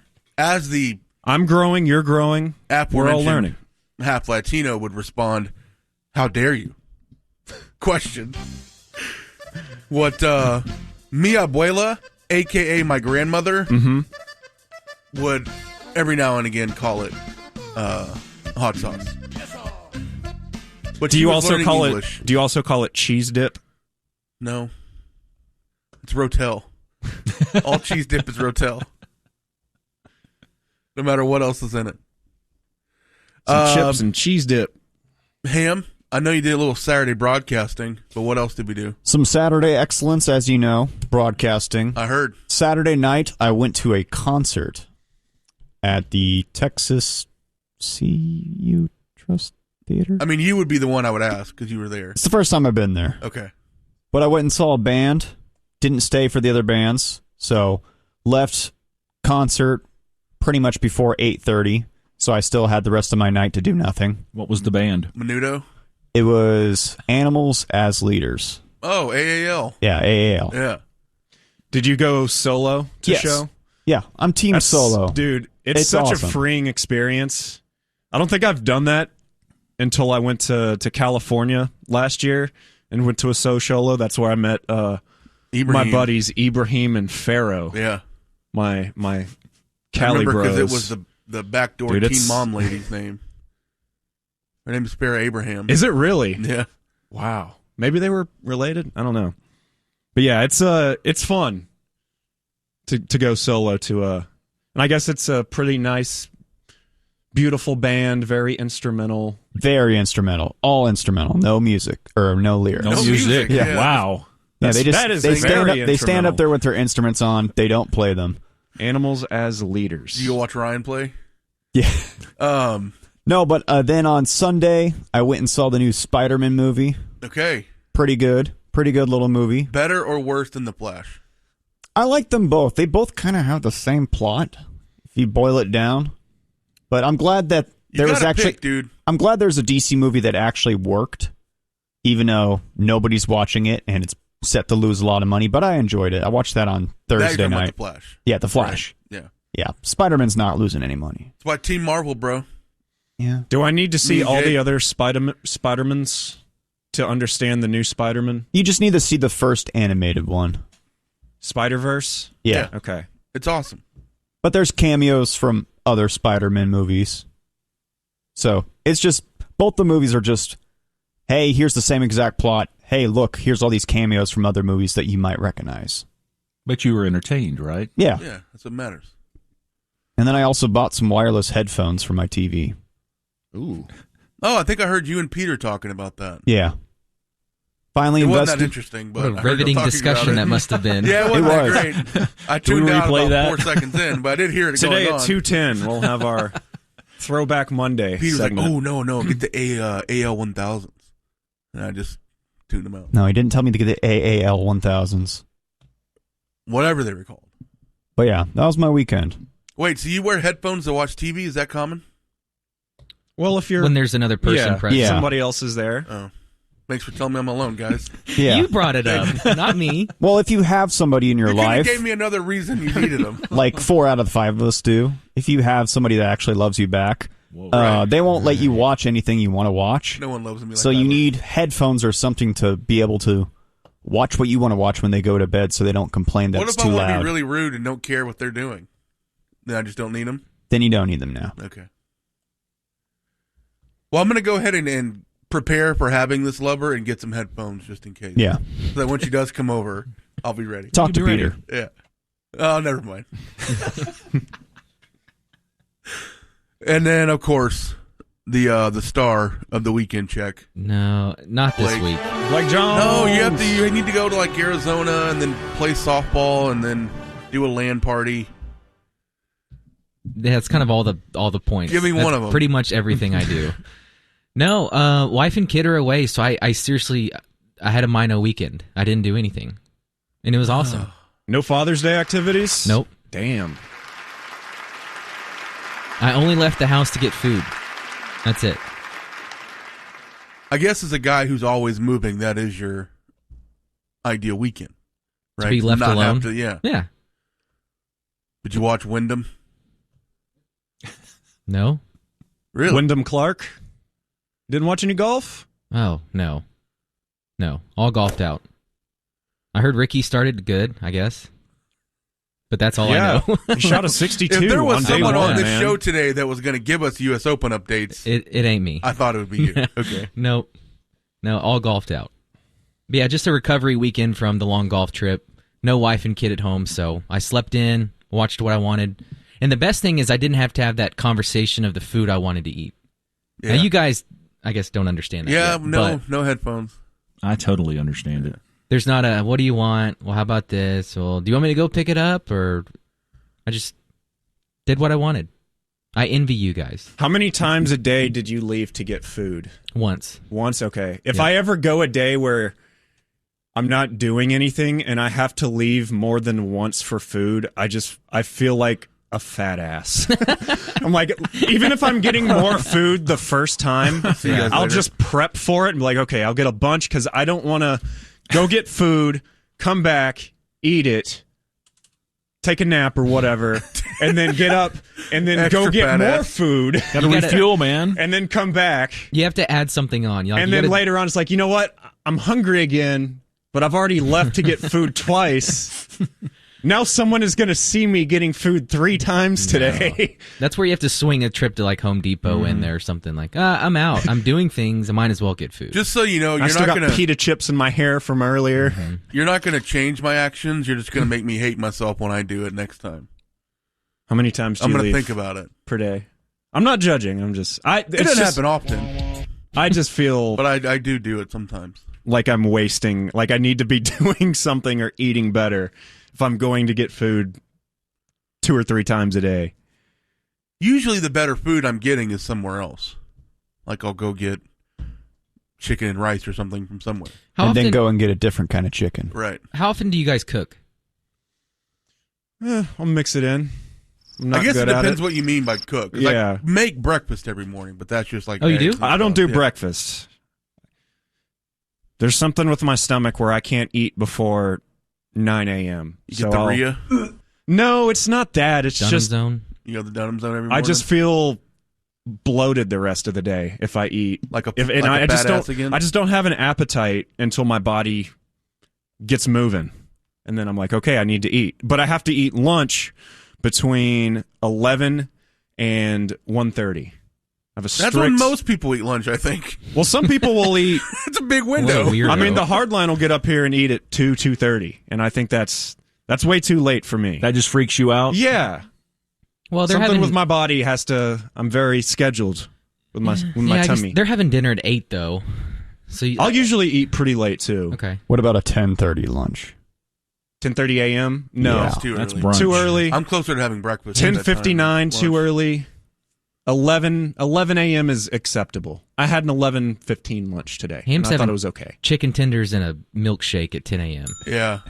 Their fryers are still warming up, and Yeah. Ham's sitting out there waiting. Is that your first meal of the day? Yeah. And then you eat after. You could sometimes have a snack. He feels bloated Yeah. if he doesn't have fried chicken in his That's belly true. before That's he gets his. going. That's his fuel. He wakes up and has one, like he has a Rube Goldberg machine make him chicken in the morning. So then when he wakes up, it's right there like he's Pee-wee. Chicken is his coffee. Never thought I would say that. Wakes up, does a stretch, and grabs one. Perfect. Caffeinated Perfect. chicken fingers. Yeah, the biggest shock I had to my system when I went to work at an office job was how early they ate lunch. because they would be like 11, and they're like, all right, you guys ready to head out and go get lunch? I'm like, dude, I ate breakfast an hour and a half ago. Not really. But they're also waking up real early and being lame. Being lame and working hard. Going in bed early, too. Yeah. Families and all that lame crap. Like, they have Children. families and stuff, but they're not grinding events in MLB The Show Yeah. at 12:30 at night not. like I am either. Yeah. Everyone can hear me playing. The neighbors can hear it so loud. How far have they gotten in their franchise? They probably haven't gotten out of the first season. Not very. They haven't pulled a Mickey Mantle. They haven't been able to get Ohtani. They probably don't have Joe Mauer yet as their catcher either. Stop going back to Joe Mauer. That's my guy. Hall of Famer or no today? The lefty catcher. At 110. We don't get many of those. We'll get into that next. Yeah. All right. As we have a couple things we want to get to. One, we have some Summer Bash audio. As Friday was Summer Bash out at the Village. It's my backyard. Your stomping grounds. That's right. You just woke up 5 minutes before the show, walked over, hair still a mess. Had my sunglasses on. Zinc on your nose. You a Sunglasses nose zinc guy? and Advil. I feel like you're a nose zinc guy. I am sunscreen everywhere guy. Once an hour. What PF we talking? Hundo. PF? SPF. I was shortening it for him. No, you weren't. It's SPF. I know it's SPF. I was trying to be cool. It's the hang zone. I'm hanging out. You're shortening letters now, not even syllables. Yeah, next time we'll be what kind of F do you have on? Okay. So we had Hundo SP on out at Summer Bash, where of course we have the Time Wasters, where Jake did the Power of Jub. I saw the video of that. It was great. Awesome. Ham. Time Wasters are a big ham time. You know it. Got to see the drummer at rehearsals get all upset because Ham takes his spot every other song. And I was supposed to be a part of Dan's song with Donovan Shoop. You know? Salt and Pepper. The Salt and Pepper song. A song that Dan really likes for some reason. I It's know a good he's song. done this before. Yeah, he has a bunch. Yeah. I know he's done Shoop before. And he asked me if I wanted to do the rap part at the end because that guy is big and strong and athletic, probably has a big weenie. Mm-hmm. As he mentions in the song. Is cool looking. And Dan thought, hey, Monty, you're none of those things. Why don't you do it? It'd be hilarious. And he was right. And you said, it would have been. No, I am. And then you showed him. Yeah. And you're like, hey, look at this. Yeah, and I showed him how strong I am. But I was unable to go Friday due to work obligations. So he had to find someone to fill in for me last minute. And he found Killer. Well, he went through that same thought process, right? Yeah. Very similar. And Hey. so Killer, who, to his credit, only had an hour or two notice. Oh, to get really? ready. Yeah. Killer didn't have a whole lot of notice. Because there's a lot to that verse. It's fast, somewhat. It's short, but it's a weird. rap. So if you're not familiar with rapping, It's not really a good rap, to be honest. He doesn't really stay on beat very well. I'm talking about the real one. So I think it's kind of catchy. To learn it last minute might be tough. But Killer gave it his all, and we commend him for this. Girl, would you look at him? He's the cutest brother in here, and he's coming this way. S and the B wanna get with me, cool, but I'm wicked G. Hit the skins, but I'll never do it quickly. I hit the skins for the hell of it, just for the yell I get from, for the smell of it. They hit my body, hit her hot rod, 12 inches too loud, sound like a robot. Big one love her, 6'2", wanna be with you. What you want to do? What you wanna do, bitch? I want to shoot. Saved it at the end. You nailed it. There's a lot of. His name's John Hart. He's the Rangers GM. Yeah, he sounds like a preacher trying to rap at church camp, which is fine. He did take a little artistic integrity there at the end by adding bitch. I don't think Big Chwan said that in the song. And Robart. And Robart. I'm happy he he changed the word that doesn't probably stand smart, up anymore. Probably smart on his part Yes. to do that. But, yeah. He made it his own. It's memorable. I'm sure. I mean, if you would have performed it, it would have been good. We would have played it on our show saying, wow, Justin pulled this off. It's great. It wouldn't have been funny, but it would have been good. Well, because of your rap background, yes. You would have known what to do. I would have had to deal with people tweeting me, "Oh, you should go on America's Got Talent." Crutches with a K and a Z. And I wouldn't want to deal with that. So I'm glad Killer did it. When are we going to get some more Bronson Arroyo baseball songs? I think he's hanging it up for a while. He's been featured too many times. He needs inspiration. I like that bit. Yeah. I think my favorite was Knuckleball. Of course. It's the best one. Where I got caught stealing. We need more drops from those songs. Knuckleball, the most low-effort cover in the history of man. I find myself saying that all the time. If I'm just walking through the parking garage, and I'll just talk to myself and just go Knuckleball. Knuckleball. It's even better because I could not find a version of that song where he doesn't say tequila, so I just had to stop the music, add my Knuckleball, and then start That's it back. even better.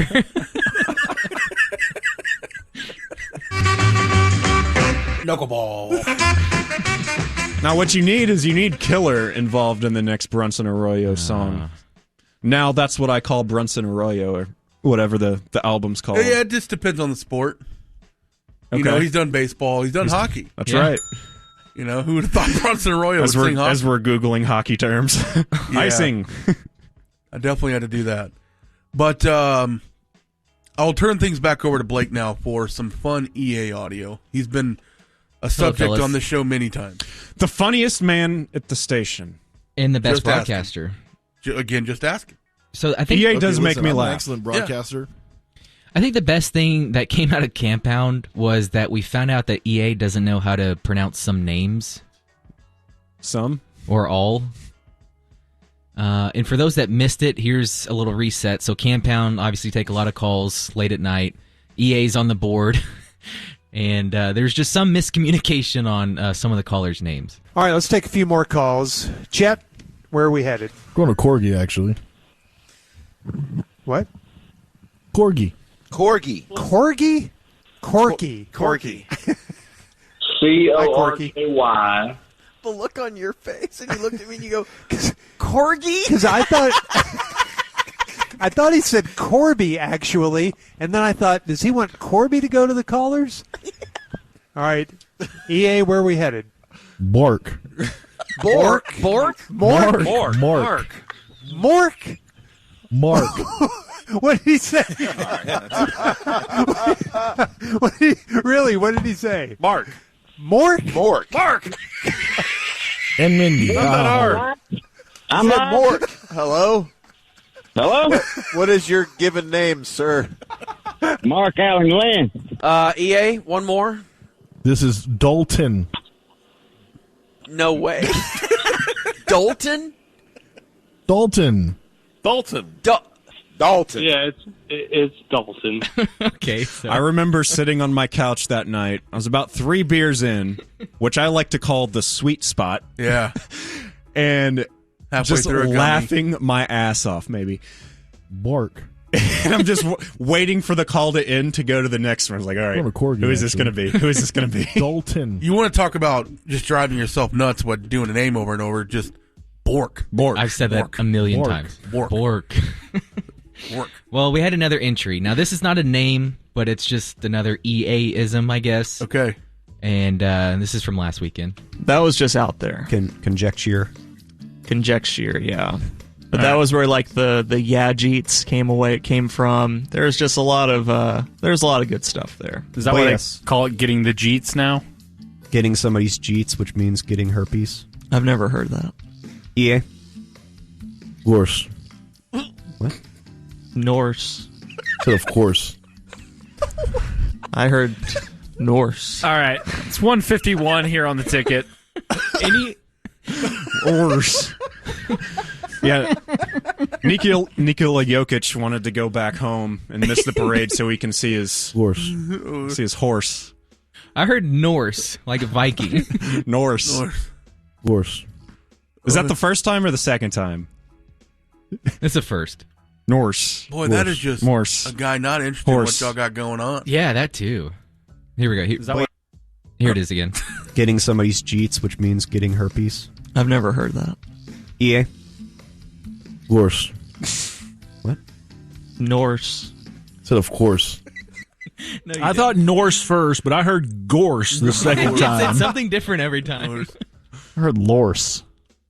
Gorse. Whatever it is, it's one word. He somehow It's not turned one two word words. into a choose your own adventure. It's incredible. I love EA. That's so great. Man makes me laugh. He's great. Right. Thank you, EA. We'll hear from you again later this week. Horse. Coming up next, the 1:30 news.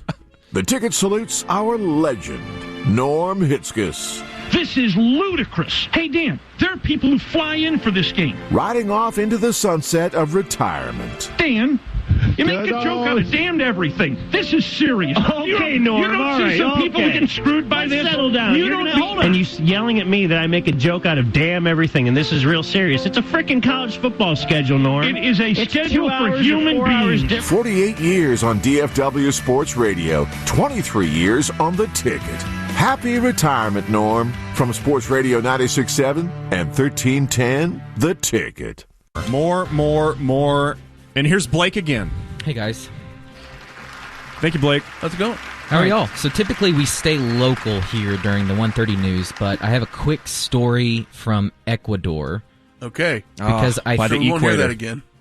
Because I think this is a lot of people's worst nightmare, worst way to die. Quick timeout. Sure. Quick work in progress timeout. Okay. Yeah. Do you think Dan knows where Ecuador is? No way. Absolutely not. No Let's way. see. What would he say? I think he would say. It's by New Zealand. Does he know it's near the equator? I think in his words he would say, I think it's somewhere down there. Okay. By Mexico? That's what I think. Man, he I would think say. he would say it's by where Luca's from. I think you think it's Whoa. over there.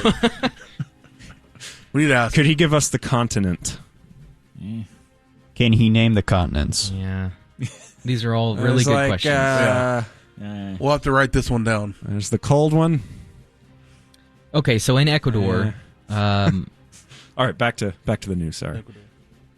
they were having a funeral for a 76-year-old woman when all of a sudden they heard a knock come from inside the coffin. Oh. Gorse. No. She wasn't dead. No. She is now. She was sent to the ICU. She died after a 7-day battle. Are you sure? Because yeah, I I thought think she was dead the first time. They're going to double check, but yeah, the story here is they were laying to rest this 76-year-old woman, and all of a sudden, get me out of here. Oh my gosh. So she had another week. Yes. She partied. Yeah, she had another week. You just hear faintly just knock. Hello. Hello.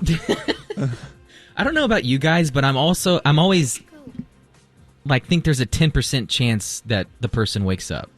Like 10%? I kind of hate.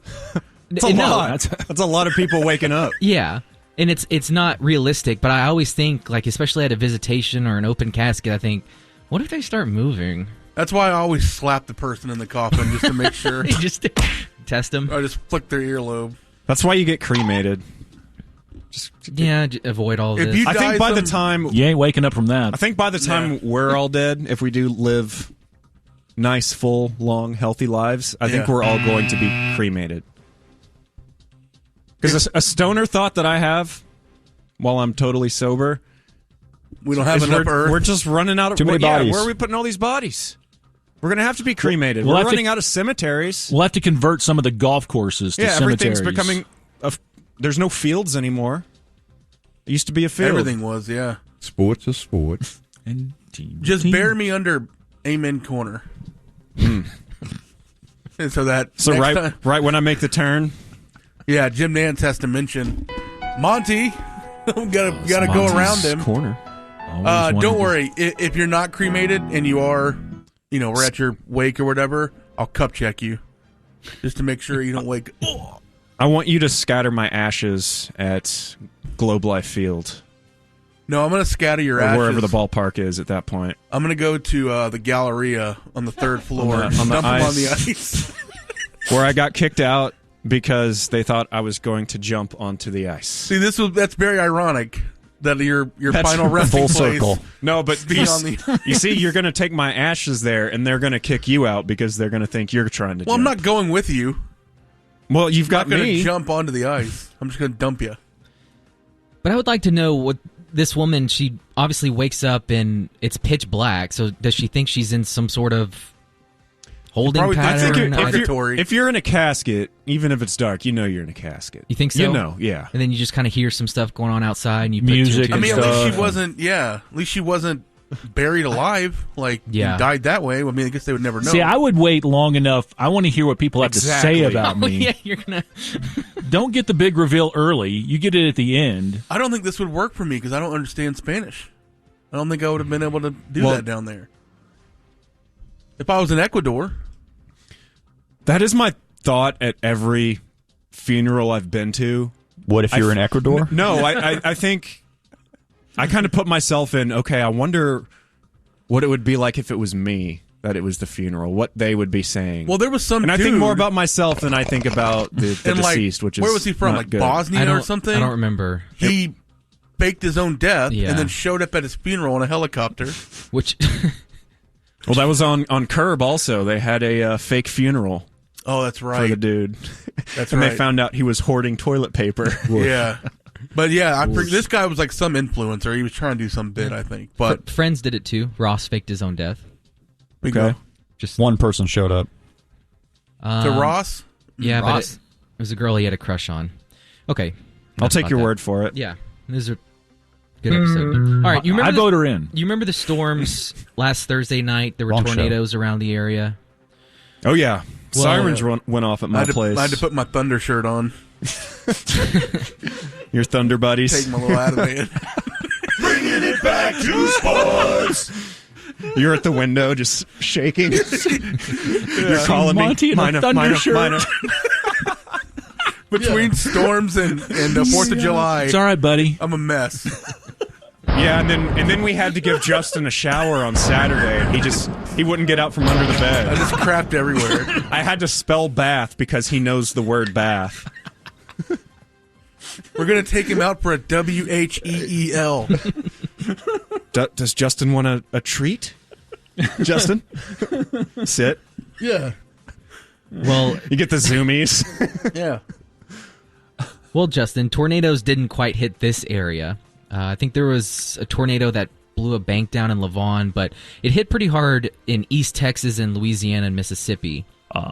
And a lot of 200,000 Texans are without power in East Texas right now. Still, from last week? Is that from the last Thursday. storm or just being in East Texas? All right. From the storm. That's a shot. We have 903ers that listen to us, sir. And the people have been saying that they've been getting emails from the power company, hey, it'll be up at this time, it'll be up at this time, and they are still without power. One resident says their thermostat reads 84 degrees in their house with an 80% humidity. No. Which, heck yeah. You know, we've talked about this hypothetical. Would you rather lose power in the dead of winter or the heat of summer?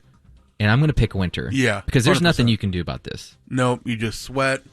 You make ball soup. It's terrible. My parents had to go throw out their meat in their refrigerator out in East Texas this weekend because their power went out.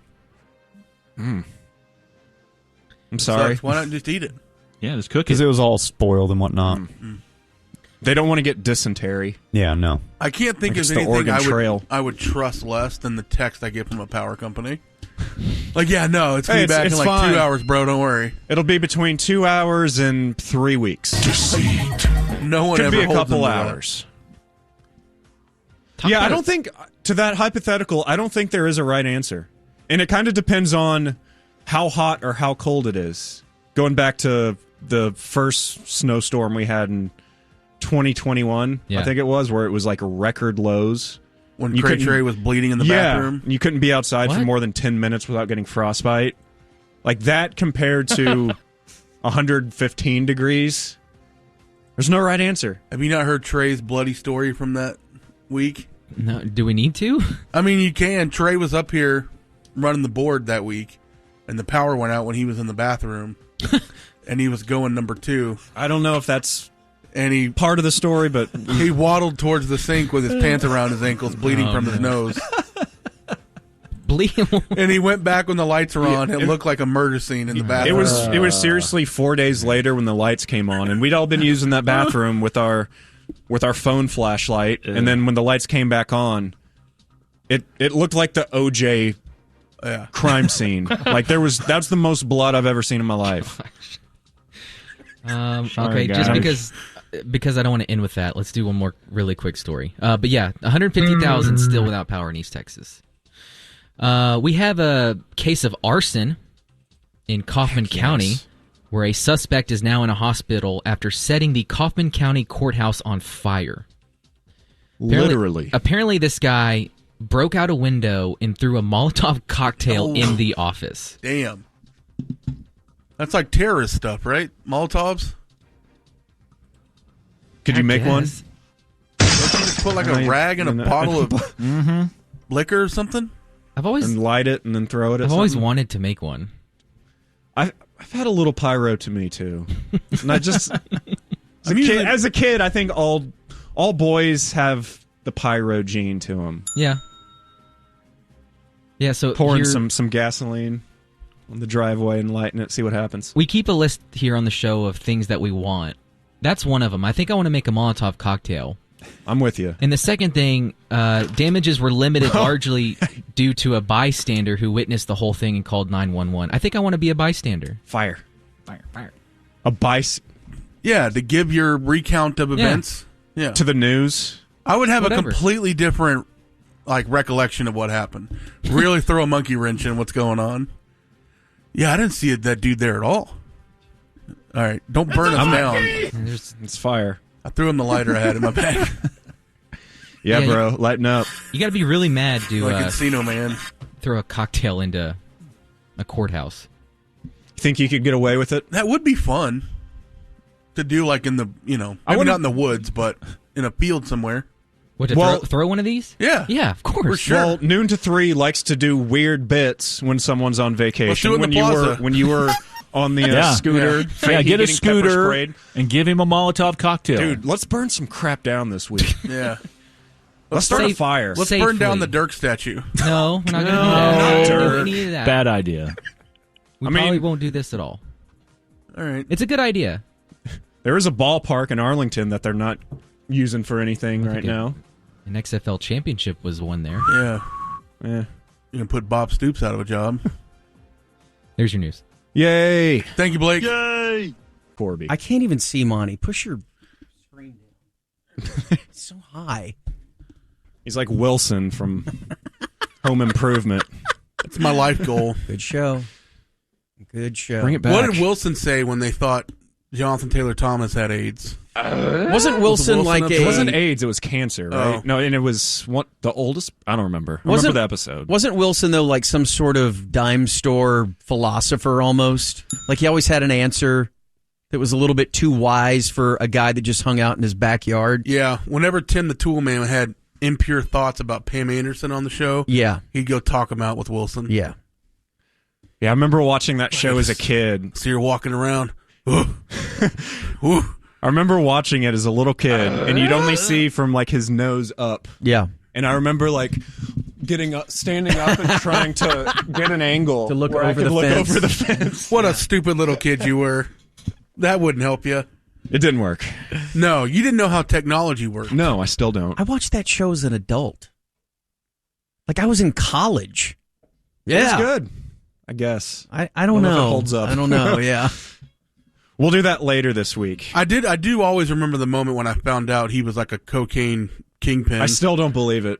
It's pretty awesome. I mean, he did hard time in How hard? Detroit or something like that. Yeah, he was assaulted in prison multiple times. Did he get Dahmered? I don't know if he got Dahmered. Just throw him into the toilet. No expression, no emotion. Well, that voice you hear, of course, is the Snake Man. We took him away from his Jack Ingram listening session. We didn't want Bob to get you sick. Thank you. Thank you. Bob just walked in. He's back at work after a 2-day absence. Diaper? Suspiciously after summer bash. Uh-huh. Feel great now. Oh, yeah. Great time. Woke up Saturday. Just I don't tweeting know. about sports all weekend. 7 a.m. Just happened to be during the U.S. Open. Yeah, that's true. The all-day event. Yeah. All-day and all-night event. With Norm leaving, someone has to take up the mantle of not showing up to ticket events. That's Bob's true. getting in on it early. That's true. I did ask the funny question back at backstage at Summer Bash of, is Norm here? Because he was there. He was. But he didn't come down to the music part of it. Hello. He was there in his own way. Yeah. He did enough. He was in spirit. He was there. So we have Corby, because Corby derailed our whole show yesterday. The second we saw this online, Mino and I were just a wreck. We lost it. So you posted on Twitter, Mino I'm talking to, a response to a photo of y'all chugging beers at Summer Bash. That was a lot more difficult than I expected it to be, by the way. It's been a long time since I've chugged a beer. A long time. I was like, okay, I can get through this quick. It's easy. We There's party. a lot of and then about a lot of beer in this after beer. about 3 seconds, I'm like, oh my god, this is still heavy. We're still going. Yeah, but then you just gronk it, and people don't know how much is still in there. I got all of it. Yeah, so it was Mino's idea to, whenever we got up there for Sweet Hardline, to have, who was Ryan and Ryan, Landrum Kevin, and Travis. Yeah, to toss us a beer. throw us beers, crack them open at the same time, and then chug them. Because we're bros. Like men, you know? like real men. You are bros. Bob wasn't there, so we're just going to party. Oh, and then Dad wasn't Ham, around. they threw Ham a Pedialyte, and he slammed that. I wanted to make sure that he finished that, and he said he did. Just Well, I grind did. up a chicken tender, little barbecue sauce. Just up all night. So you responded to that and said, "Hey, my name is David, and I like to party." Of course, Classic quote from Hot Rod. Yeah. Corby, you saw that and said, "I also like that movie. I'm going to add on." You respond, "I am also David, and I like to party." And you could have ended it there, maybe. But let's get the full context of the quote and add the video. Yeah. And but it wasn't the video. He No. didn't put the video to it. He didn't put a GIF. No. No GIF. Not even a still picture like Elf can do. This was I've never actually met that guy from that commercial where he's like, "Hey, do you guys know how to post videos to Facebook?" I didn't know that guy was real. Forgot about that.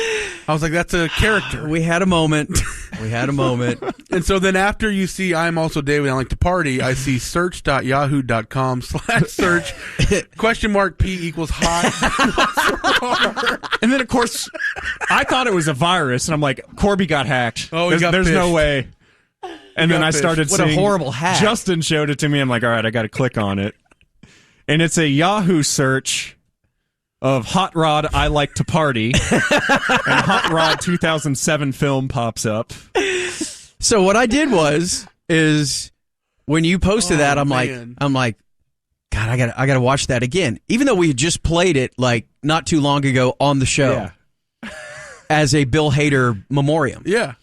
And so there was like 3 links that popped up, and I clicked on one, and I'm like laying in my bed.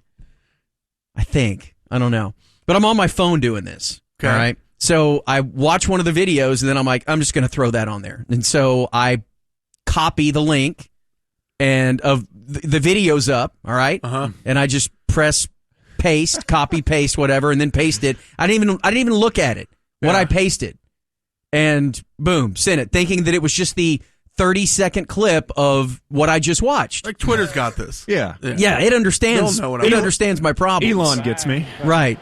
And then it was, and then I just walk away. I don't think of that's the anything. best. Yeah, I don't, nothing.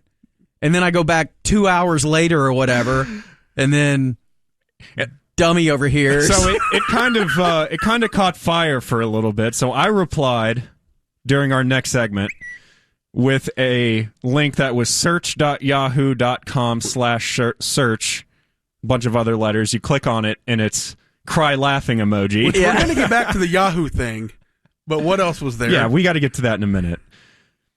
Justin, you replied with how not to show likes on Twitter as a callback to earlier this year. Someone replied with Ray Liotta laughing.gif. I also quote tweeted you and said, "Watch a 92-year-old use Twitter." Right? Yeah. I get it. I own all that. It was hilarious. So hilariously stupid. So do you search with Yahoo on your phone, or how did I wouldn't know how to get to Yahoo. I literally hit this button. Okay, that's the Safari button. Yes, I hit Safari and I just typed in right there. Hot Rod, you know how to park. I don't know how all this happened. I need all to right? try to recreate this. Yeah, I have no idea how that happened. I need to make Yahoo my search engine of choice, search commander of choice. All right, what do you use? Chrome? Google, yeah. Well, I use Safari. On your phone? I use Safari, but it has Google as my default search. You can set that in your settings, what you use to search. Might use Jeeves. That's still a thing. You made us look it up. Jeeves is around. No way. Oh, yeah. Oh, it's called Ask now, right? Just ask.com. Oh, yeah, Ask. Not Jeeves. Yeah, Jeeves got me too. We remembered, Jeeves got canceled. He had a rough couple of years. Yeah, I love that you left it up. Mm-hmm. But, so this is your second Twitter mishap of the last, year? When the other thing happened? Is that this year? Yeah, that was this It was like March. last year. Yeah. I don't remember the resolution to that, but someone found There through was your none. likes, there was it was an OnlyFans girl, right? I don't know who That it was. somehow liked a video of her. It was a... She had a Blake, lot of... you just watched him do it? He's the dumper. That was a no doubt. That was a Well, no that's what she doubter. did. We all just turned around. And Blake's so I'm like looking at Blake like trying to scramble. He didn't do anything. He I just just like, don't want to double hit the button, so I make him do it. But yes, that yeah, was, it was bad. was like... It's escalated out of control. Yeah. Let's put it that way. It was like 15 to 20 seconds, and everything happened. Yeah. She It put was- her greatest hits on there. Yeah. Yeah. It was very graphic. So, yeah. Even for the internet. I was like, Corby's into that? like, all right. Wow. Way to go, Snake. One of Thanks. us. Got a little Thanks, insight Chuck. into the snake. Thanks. One of us. Yeah. And that's always fun because you see, like Doc Rivers, all the stuff he was into, Ted Cruz. But I feel like they were actually liking this stuff. Yours was what? Did you actually like it? No. Oh. Yeah. Yeah. Hell yeah. Sweet. That's always a funny bit. Like, who's on Twitter looking for porn? Right. I have so many other avenues. I don't need Twitter for it. Yeah, I'm too afraid to use that for porn. 'cause I didn't know could they accidentally- had porn. Like, I didn't even know that, like, real porn. Yeah. How is that legal? It's the internet, bro. You can do whatever you Elon want. But I know, Musk but can Twitter, put I don't anything know. on there. I don't know. One time we were at a remote, and I was trying to find some tweet from a Texas A&M guy. Oh, yeah. And I typed in Texas A&M, and the first thing I saw was the biggest black dong I ever saw in my whole life. Okay. God. Am I wrong? It's very I don't know. descriptive. Am I wrong? No, you are not wrong. It was the first thing that popped up. You liked It it. was massive. All right, I like that. I bookmarked it. That's the new thing. Yeah, People need to that's- understand there's Oh, I know this bookmarks guy. now that you can't find publicly. But if I was Elon, I would turn those on one day so people could find them, and it would be awesome. Who we take down next? You would take down everybody. It'd be great. Well, we'll give you a Twitter crash course, Thank you. Corby, so you don't post Yahoo links anymore. Thank you. You did give us a nice 2 hours Yes, yesterday. it We could have been appreciate way. it. The link could have been way worse. It could have been. Two girls, one cup. Yeah. Yeah, it was Tough Hot girl. Rod. I'm just going to stay off the internet. No, from now no, on. Yeah. Everybody needs to be on. on the internet way more. I don't think so. How are you going to know when the Foo Fighters got something coming out? Just So have he'll- one of them text he'll me. text you. All right, it's 2:49. Party. YouTube.com/@SportsGreek. Once again, the Hang Zone presents Why Today Doesn't Suck. It's somebody's birthday today. It's somebody's birthday today. And now, here are your hosts, Jake Kemp and Dan McDowell. Of course. Thank you, EA. 258 horse. I think he says snores. Yeah, Gorse. ask him what he does without his mask. Snores. Here's Ham. Thank you, Mino. Eatsies Market & Bakery brings you search.com/Yahoo/search:_Monty. And here's Corby. All right, today is Monday, June the 19th, the 170th day of 2023. There are 195 days left in the year. Today is That's too many. Juneteenth. Today is also, Line 4 guy, the day that we lost Big Pokey.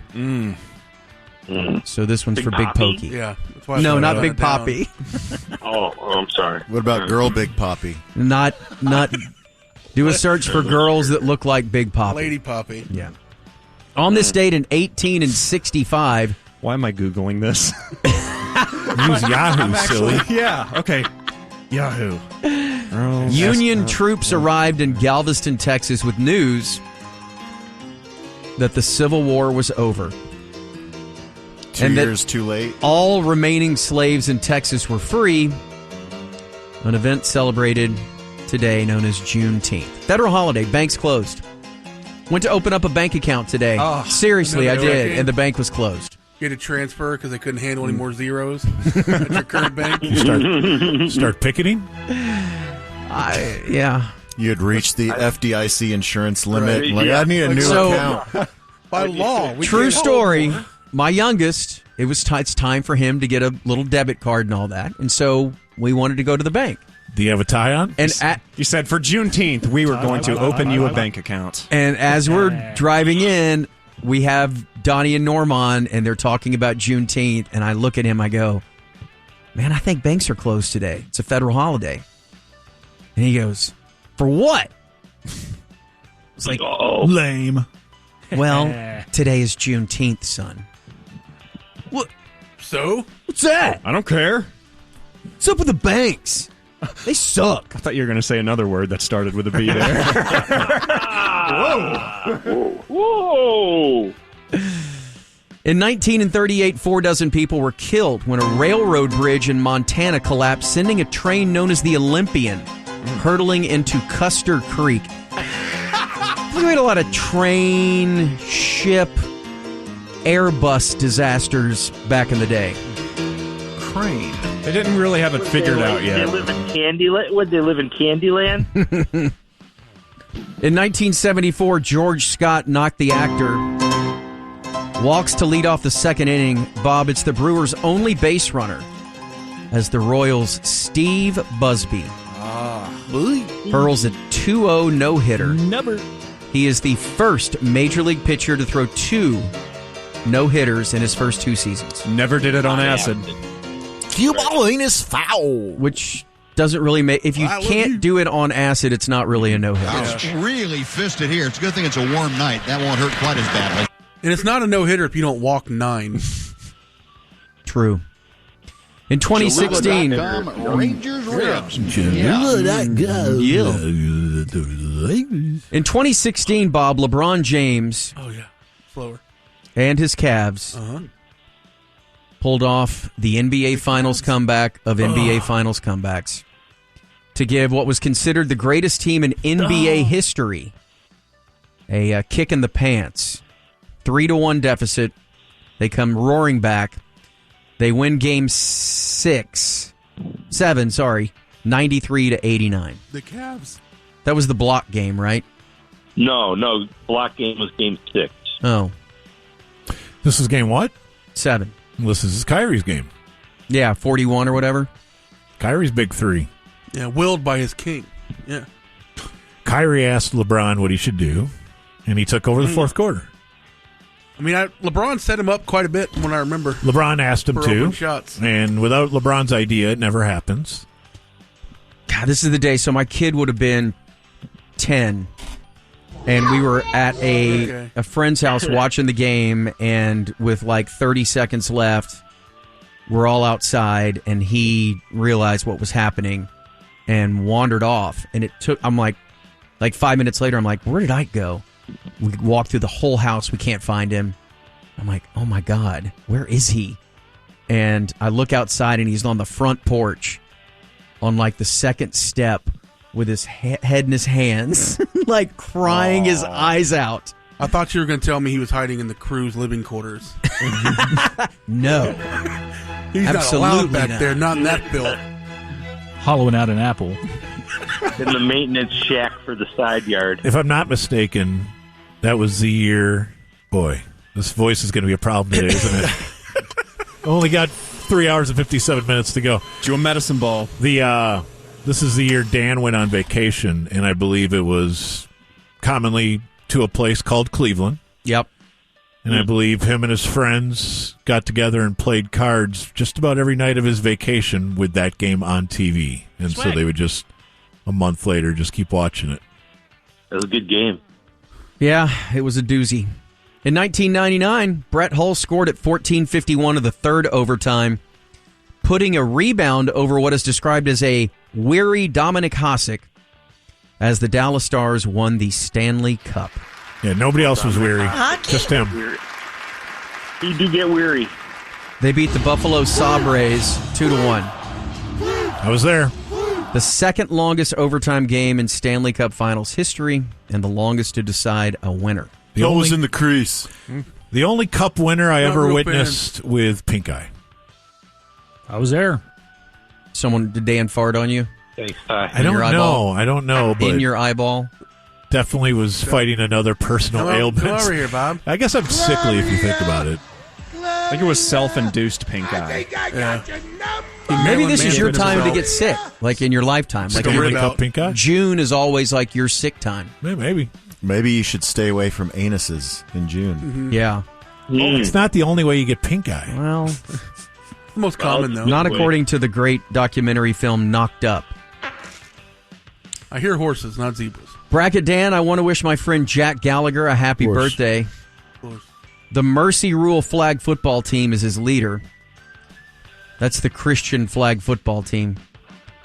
He would like to hear, without any background music, Ty's white supremacist rant about Chris Young bringing a championship back to Arlington. That can't be real. We don't have that. Ty wouldn't do that. Not the Ty. Libs. Yeah, he wanted the whole rant. Well, I don't have it. A lot of pressure back there. Find it. A lot of pressure back there. My sports Fuhrer, that's Dan. Please wish Kevin Hefner, weird name, Hepfner, a happy 46th birthday. His leaders are Johnny Pants, Pants DJ, and all the Southmouth and the DF Dub. That's for from him. Thomas Colleen. Hey, Dan, happy Juneteenth to you and Woke Jake. Finally, someone called him out. I would like to wish my brother Tad a very Yes. happy birthday today. He's still fighting his weird arm affliction. Shout out to you. A Line 4 guy joke could give him strength to fight on another day. All right. Is he even here? Yeah, I heard him I haven't earlier. seen him. Here I am. Termite walks into the bar. Termite walks into the bar and he asks, "Is this bartender?"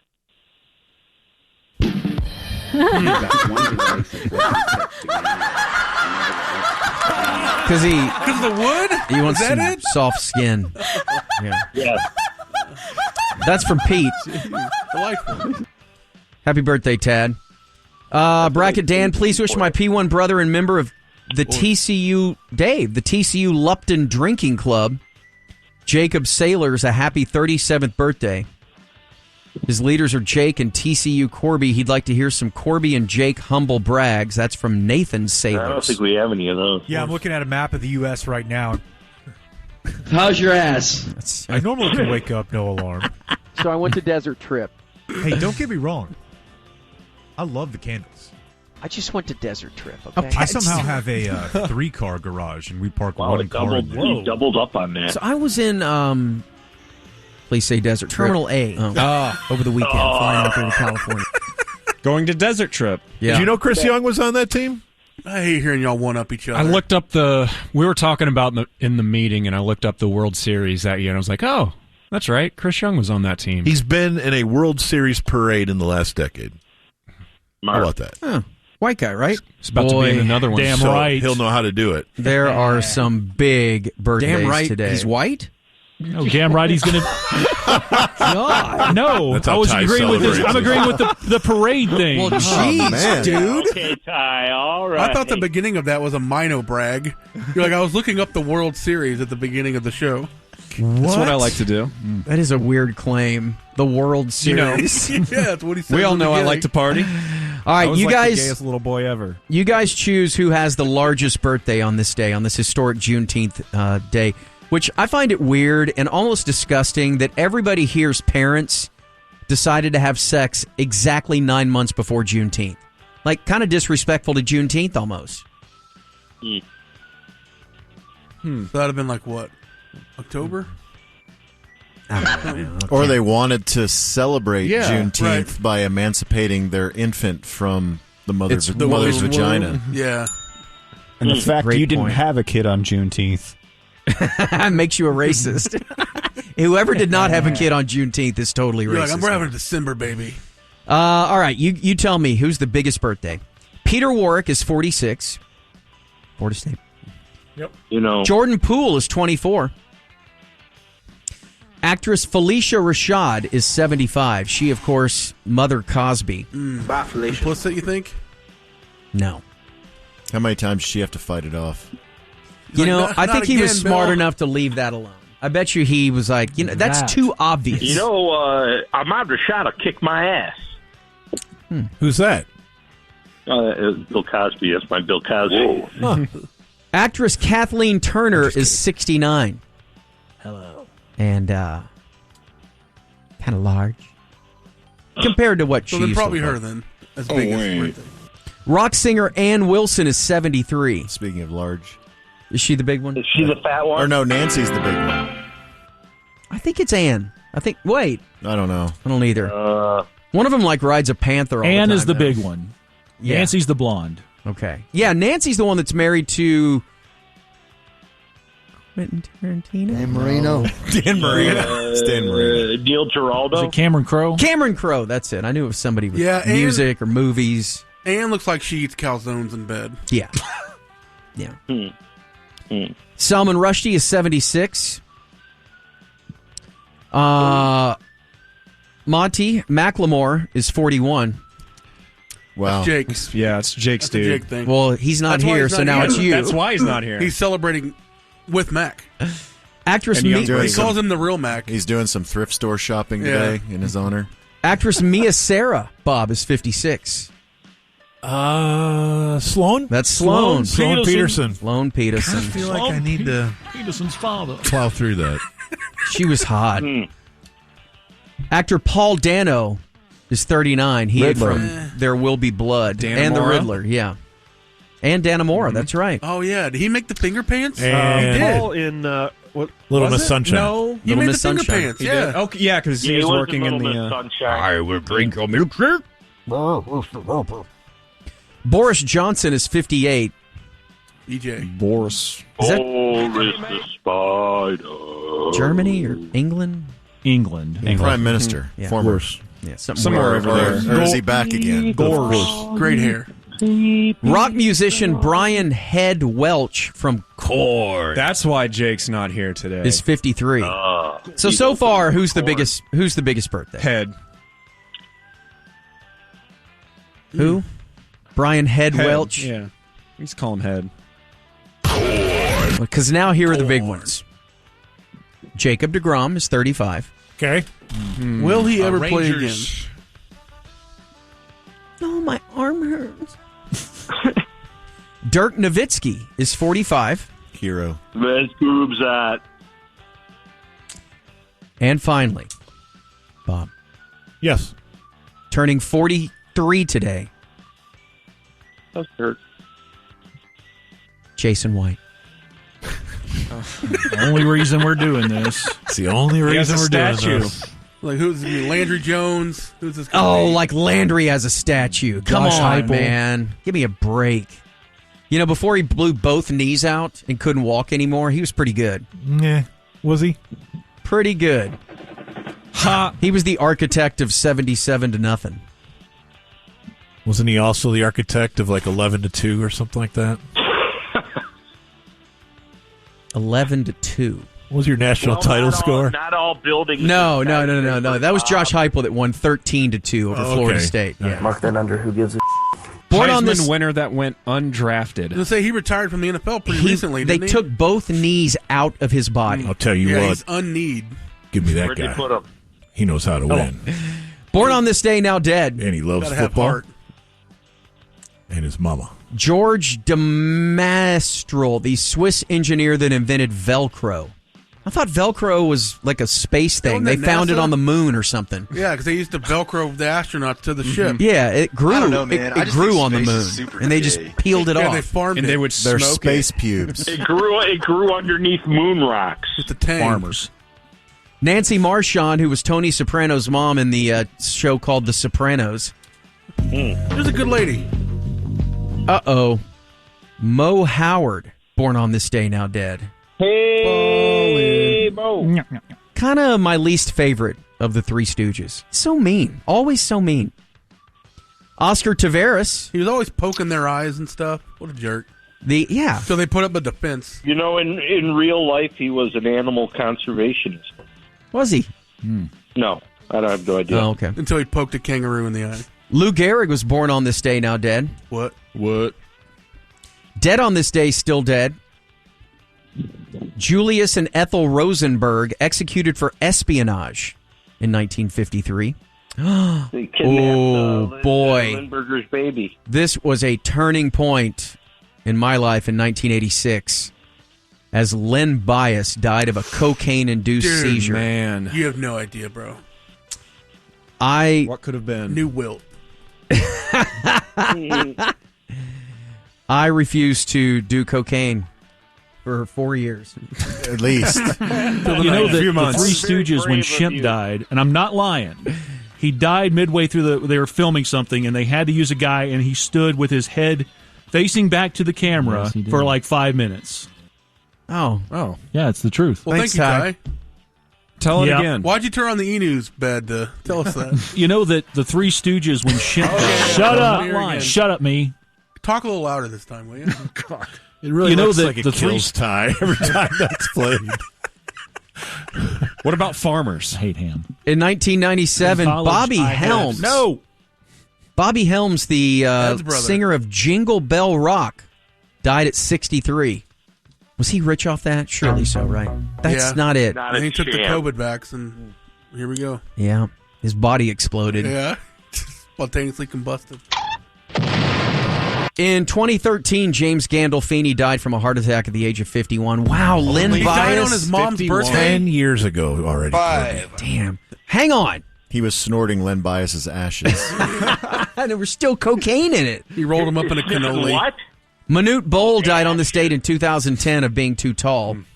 And in 2018, Coco the gorilla No. died at the age of 46 after they told him that Robin Williams He died of heartbreak. Suicide pact. Yeah. It snapped the neck of the kitten and then hung himself. They went to, You know that the Three Stooges, when Shemp died. Shut up. Yeah, I'm not Ty, we lying. know. He died midway through the. Bye, Blake. Bye, Oprah G. Broadcasting I really hated to miss Summer Bash. It's the first one I've ever missed. I think it's almost in our code of conduct that, look, if you can limp through it, we need all hands. It's a big station event. So ticket stock, Summer Bash, cowboy up. If you got the sniffles, bring some Kleenex and get there. To the credit of management, they were like, look, we get what you're dealing with. Don't come near here, please. Yeah. And it was a very, very much the wise call because I had something bad that apparently hit me Wednesday night at the Ranger game. Probably not, Yeah. but that was the last place I was seen fully fit. You got the DeGrom diarrhea. And by Thursday morning, so a pretty restless Wednesday night, Thursday morning. Not great, but nothing that seemed catastrophic. Just kind of old man bad sleep night. Hey, they happen. Wish they happened less, but they happen. So Thursday was a rare moment for me where I'm just not feeling right in the morning. So I said, I'm going to go back to bed, kind of see how I feel here in a couple hours. Good thing you got fired. Good thing I got fired. Yeah, you know what? Last week was a great week to be fired. So shout out to The Athletic. So by Thursday, get up from the nap, and I'm like, you know what? This is one of those deals where you take a shower, you get dressed, you go to work, and the adrenaline will take you the rest of the way. So as you guys know, joined the show meeting on the phone and got up here, and we were done with the meeting like at 2. And you were in the garage. And I was in the phone. parking garage on the phone thinking, gosh, I was expecting the moment of the day to just kind of push me through like so many times before, but I'm actually feeling worse again.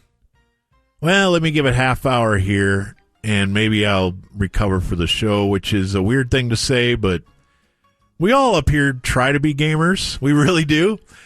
But this one just wasn't right. Now, at the time, it's just like body aches and you felt like you kind of had feverish. The flu, and it could have been COVID. Yeah. It felt like one of those flu-like symptoms type situations that, yes, we've grown to know as don't come in here without a mask on sort of thing. And at that point, I think that we were all, we were on the phone with you and we were like, you know what, dude?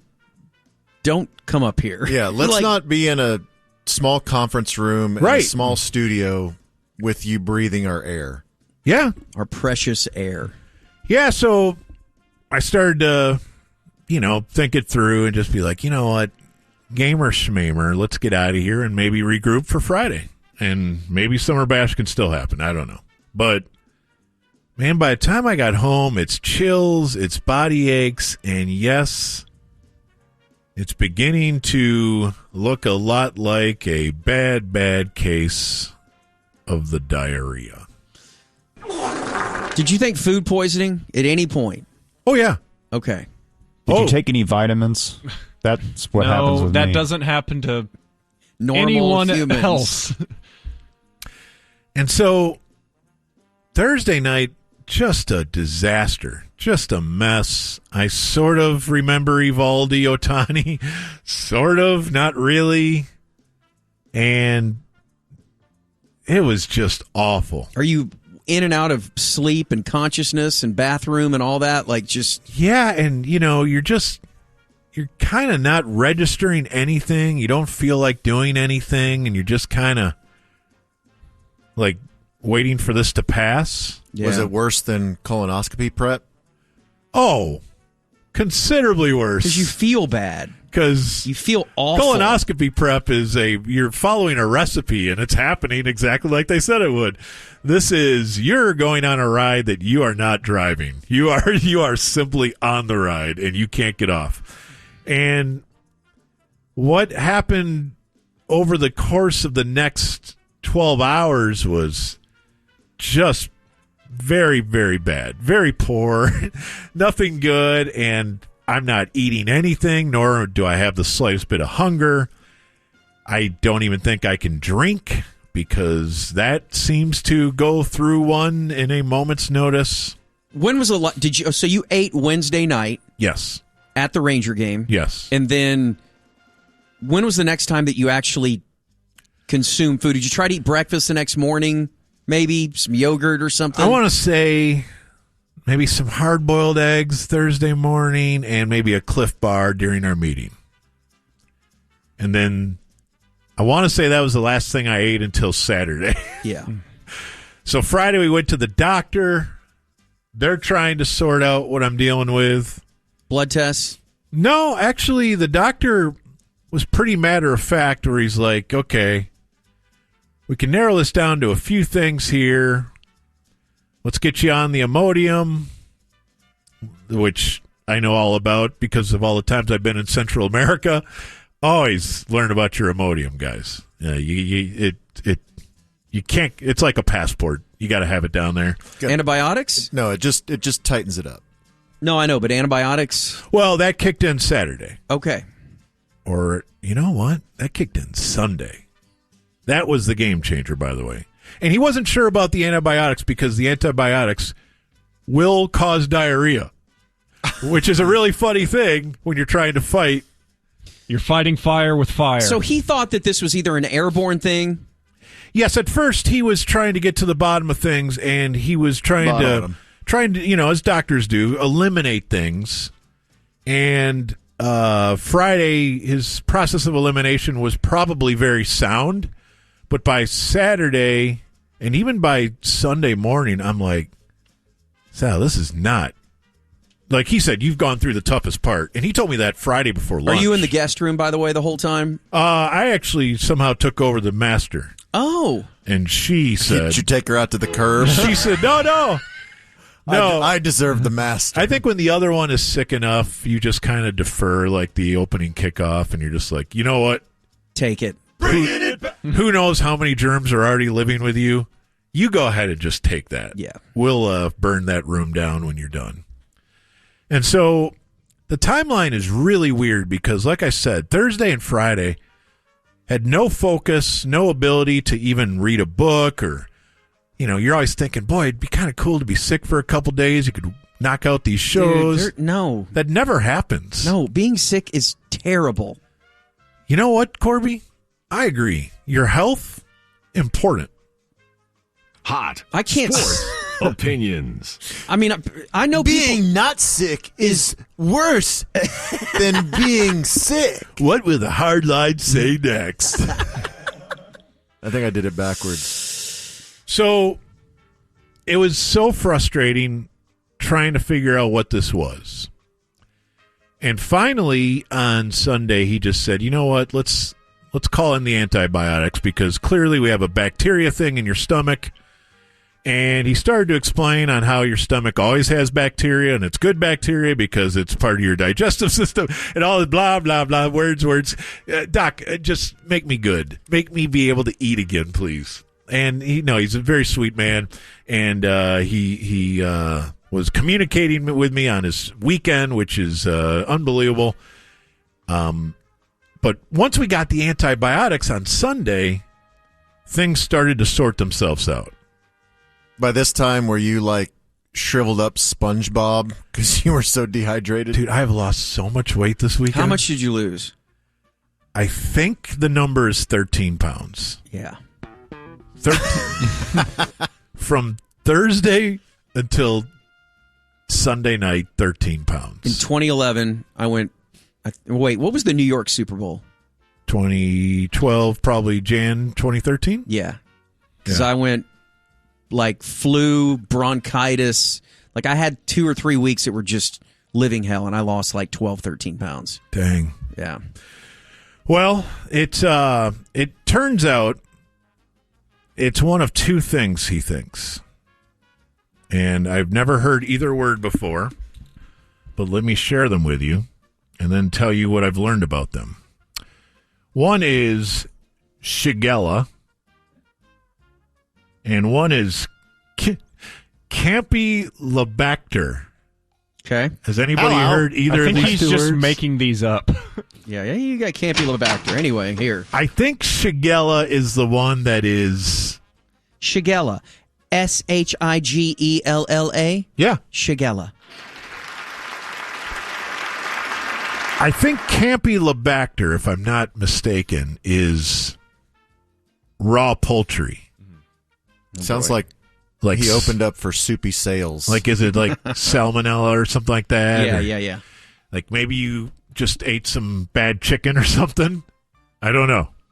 And then the other one is your standard, you touch something at some place where somebody didn't wash their hands after going potty and... You put someone's doo-doo in your mouth. Basically, unfortunately, it's the passage of doo-doo from... Shigella is one of the leading bacterial causes of diarrhea worldwide. That's my new band name, by the way. Diarrhea Worldwide. Mr. Diarrhea. Diarrhea World. Causing an estimated 80 to 165 million cases. I mean... The number of deaths each year it causes is estimated at 74,000 to 600,000. Yeah, you're lucky that it wasn't like 140 years ago. You could have died this weekend. I don't doubt it. Dude, I was down so bad on Friday and Saturday. It is naturally found in 2 species, humans and gorillas. Okay. So he could have got it from a gorilla. It's possible. Bunky. Have you been hanging out with any gorillas lately? It's a monkey! Did you do any butt stuff with the gorilla? Only the gorillas that wash their hands very, very thoroughly. Wow. It sounded terrible. Like you were in... Like Man. You came to work today and you got your computer out of your bag for the first time since Wednesday. Oh, yeah. I still What kind of world record is that for you, for real? It's... How many... Like since computers became a thing? Impossible. Yeah, it's never happened. It just doesn't happen. What an incredible detox this was. It was great. Yeah, it was wonderful not to follow everything that was going on very closely, although I did probably see every single shot Rory hit this week. But it was a rough ride, boys.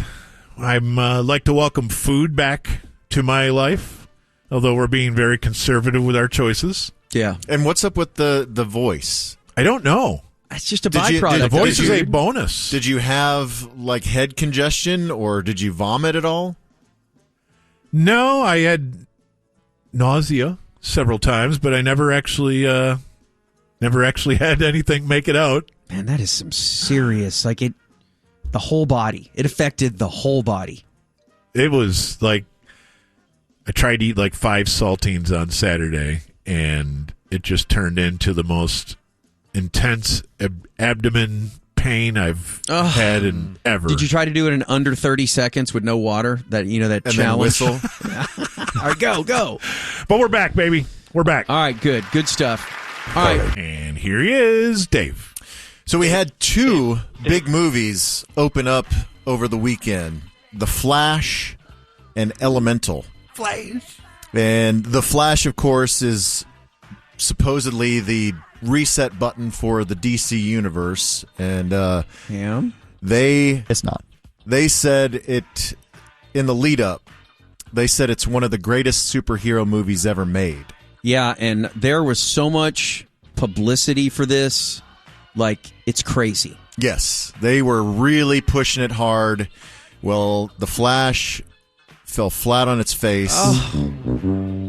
Opening weekend of only $55 million. We say only, but it was expected to do much, much more.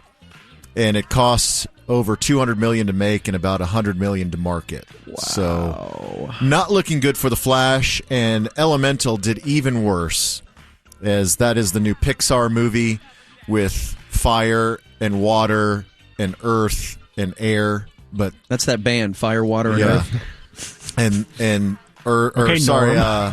Fire and water, like a teenage fire girl and a teenage water boy fall in love, even though they're not supposed to mix. What are you saying? What is happening? Anything real in this world anymore? It's a movie about teenage water boy, and it's a movie about race mixing. Oh. Sorry, Ty. It's actually about a boy and his dragon. Yeah. So Elemental did just $29.5 million, and it cost about the same as The Flash. What did The Flash cost? The Flash cost $200 million to make and $100 million to market. Ham, have you seen it? I did. It's great. It is? Yeah. Why? What's the deal, man? Can't believe him. Why didn't he? No, I trust him on this. Is it because people hate Ezra Miller? Yeah, because he's psycho. Yeah, he is. But he weird. actually does great in this and movie. he is they them. Yeah, people who cares, don't like though? that. Anybody going to see that movie's not going, they them my ass. Like, that's stupid. Well, so Ham, how is all the old Batmen? Appropriate for the movie, I guess. There's some questionable not sound effects, visual effects in it. And the director came out and said, this is intentional, but it seems like he's just trying to covering for... They didn't want to spend any more money on this movie than they had to, because... Like, did stuff look kind of cartoony? Very cartoony. Ooh. Well, is Catgirl in it? Catgirl's not in it. Right. CinemaScore has given it a Is B. Egghead in it? Not even a B+, Corby. Uh-oh. Just a B from CinemaScore. So they're saying that... It's not bad. B's good. That's what got me out of high school. It's because it doesn't have good audience scores or strong word of mouth, that it's going to struggle, especially with the new Indiana Jones movie coming out. That's June 30th. Then the next Mission Impossible, July 12th. Then Oppenheimer, July 21st. So there's a lot of competition on the horizon. Oppenheimer is my jam. I don't know if a lot of people are going to go see it, even though it's Christopher Nolan, because I just think in the summer, people generally don't go see what is considered to be good films. But we're so starved for a good film. Starved. I know. So Elemental... People can't wait for Oppenheimer. Elemental does have an A right. cinema score, Yeah. so perhaps because there's not a lot of family films out right now that it might have a slow build, but it is by far the worst Pixar debut in recent history. 2015, The Good Dinosaur made $39 million, and in 2020, Onward made $39 million, and so Elemental, again, just $29.5 million. So Okay. I really do want to go see The Flash. Yeah, I will. My daughter wants to see it. She's away at camp right now, but when she comes back, we promised we would wait and see it with her. That's cool. Take Uncle Corby. Yeah. Sure. I'll wear my trench coat. Yeah. Why is Uncle Corby Why'd you wearing say a that? trench Try it. It's the selfie challenge. See how many selfies you can take with other people's kids near the bathroom. Yeah. What? It's Not in the bathroom. Don't be Oh, ridiculous. okay. That's crazy. Outside, That's crazy. Outside the bathroom. Sorry. Like if you walked up, Ty, and you're with your wife, and you're like, oh my God, is that Corby over there? I'm like, hey, Ty. Well, who you got there, pumpkin? Want to take a picture? Do you like the Flash? I like the Flash too. I think I'll show you the Flash. super Snow fun. caps? You know what else is real fast? My hands. Jeez, dude. It's not really going to happen, Bob. 6th grade, huh? Jeez. I don't know if you saw this, but last week... It might happen. Last week, Prince Harry and Meghan Markle and their production company, Archwell, severed their ties with the Spotify company. They had inked a $20 million deal with Spotify in 2020, and I think they had only produced like 12 episodes of various podcasts in that time. That doesn't for seem like $20 a million. lot. And so Bill Simmons, he sold The Ringer to Spotify in 2020 as well. I guess Spotify was really loading up on podcast content in 2020. Yeah. And so they bought The Ringer for $196 million in 2020. And Bill Simmons, as part of that deal, he got the title of Head of Podcast Innovation and Monetization at Spotify. Vague. And so, but he just did an episode of his podcast over the weekend in which he trashes Prince Harry and Meghan Markle. You want to hear a little bit of this? Sure. To you. You do a lot of business deals, a lot of negotiations. I do. Well, let's just... I wish I had been involved in the Meghan and Harry leave Spotify negotiation. The grifters. That's the podcast we should have launched with them. I got to get drunk one night and tell the story of the Zoom I had with Harry to try to help him with a podcast idea. Do it. It's one of my best stories. Dude, there hasn't been a Drunk Simmons podcast. Let's both get drunk and then it'll just be... Save that idea. It'll be really easy. The grifters. Yeah, so he's calling them effing grifters. Mm-hmm. And so he's referencing, he had talked about this before on a January 2022 episode of his podcast. He was talking about Harry, and he said, shoot this guy into the sun. I'm so tired of this guy. What does he bring to the table? He just whines about S and keeps giving interviews. Who gives an S? Who cares about your life? You weren't even the favorite son. You live in effing Montecito, and you just sell documentaries and podcasts, and nobody cares what you have to say about anything unless you talk about the royal family and you just complain about them. I mean, he's not wrong. I'm no Bill Simmons fan, but it sounds spot on. Yeah, pretty much. Nobody cares what you have to say, but here's $20 million to do 12 podcasts? Well, that's the thing, is that I'd love to see the numbers. Like, are there enough women out there? Isn't this a Spotify problem? And Bill, aren't you an executive for Spotify? Well, he didn't get to book this, he said, or he didn't negotiate the deal, unfortunately. Somebody else made the mistake. Yeah, are there enough skin Lonans out there that listen to this daily? That right. Yeah. People obsessed with the Royals. They can't get enough, even if it's garbage. All right, we have a kind of a yay-boo Father's Day weekend. Okay. We'll start with the yay part. Okay. On Friday night at the Blink-182 show in L.A. At BMO Stadium. I'm not sure what that is, but Kourtney Kardashian held up a sign that said... fat one? No, that's not the fat one. It's right, the one that's married to Travis Barker. Is he fat? No, he is he's the opposite decidedly of fat. not fat. Rail thin. All right, my bad. So she held up works a out. sign during the show that says, Travis, I'm pregnant. Uh-oh. And so they show it on the Jumbotron, and Mark Hoppus is like, someone's having a baby! So is that the first that Travis found out? Like the way he found out? Yeah, that's how he found out, is on stage. How intimate. I know, right? So this will be his third kid and her fourth kid. Do you know his first wife, or actually his second wife? He didn't have kids with his first wife, but his second wife, Miss USA 1995, Shanna Moakler. Yes, I Remember was aware. her? Yeah, I do. I do remember her. So it sounds like that Kourtney is quite a bit younger than Shanna Moakler. I guess so, yeah. So she's still of childbearing years, and I guess unlike the fat one, I think she's carrying this herself and not having a surrogate do it. But also not showing yet, probably. Because why would you hold up Travis, I'm pregnant? You would have to have like a little asterisk by surrogate. Right. P.S. I'm not getting fat. Right. Yeah. Someone else is carrying it. I paid some slut to carry it. You know, good for her, because that's so half-ass. Yes. Surrogates are lame. If you're going to have a baby, have a baby. Well, and, I get it if and you're... the fat one, what's her name? Chloe? Yeah. Clumpy said that she has had a hard time bonding with her infant because she didn't carry it. Right. It's like a toy. Yeah. That she got at the store. Yeah, she picked it out at FAO Schwartz. Yeah. And so here's the boo Father's Day. Uh-huh.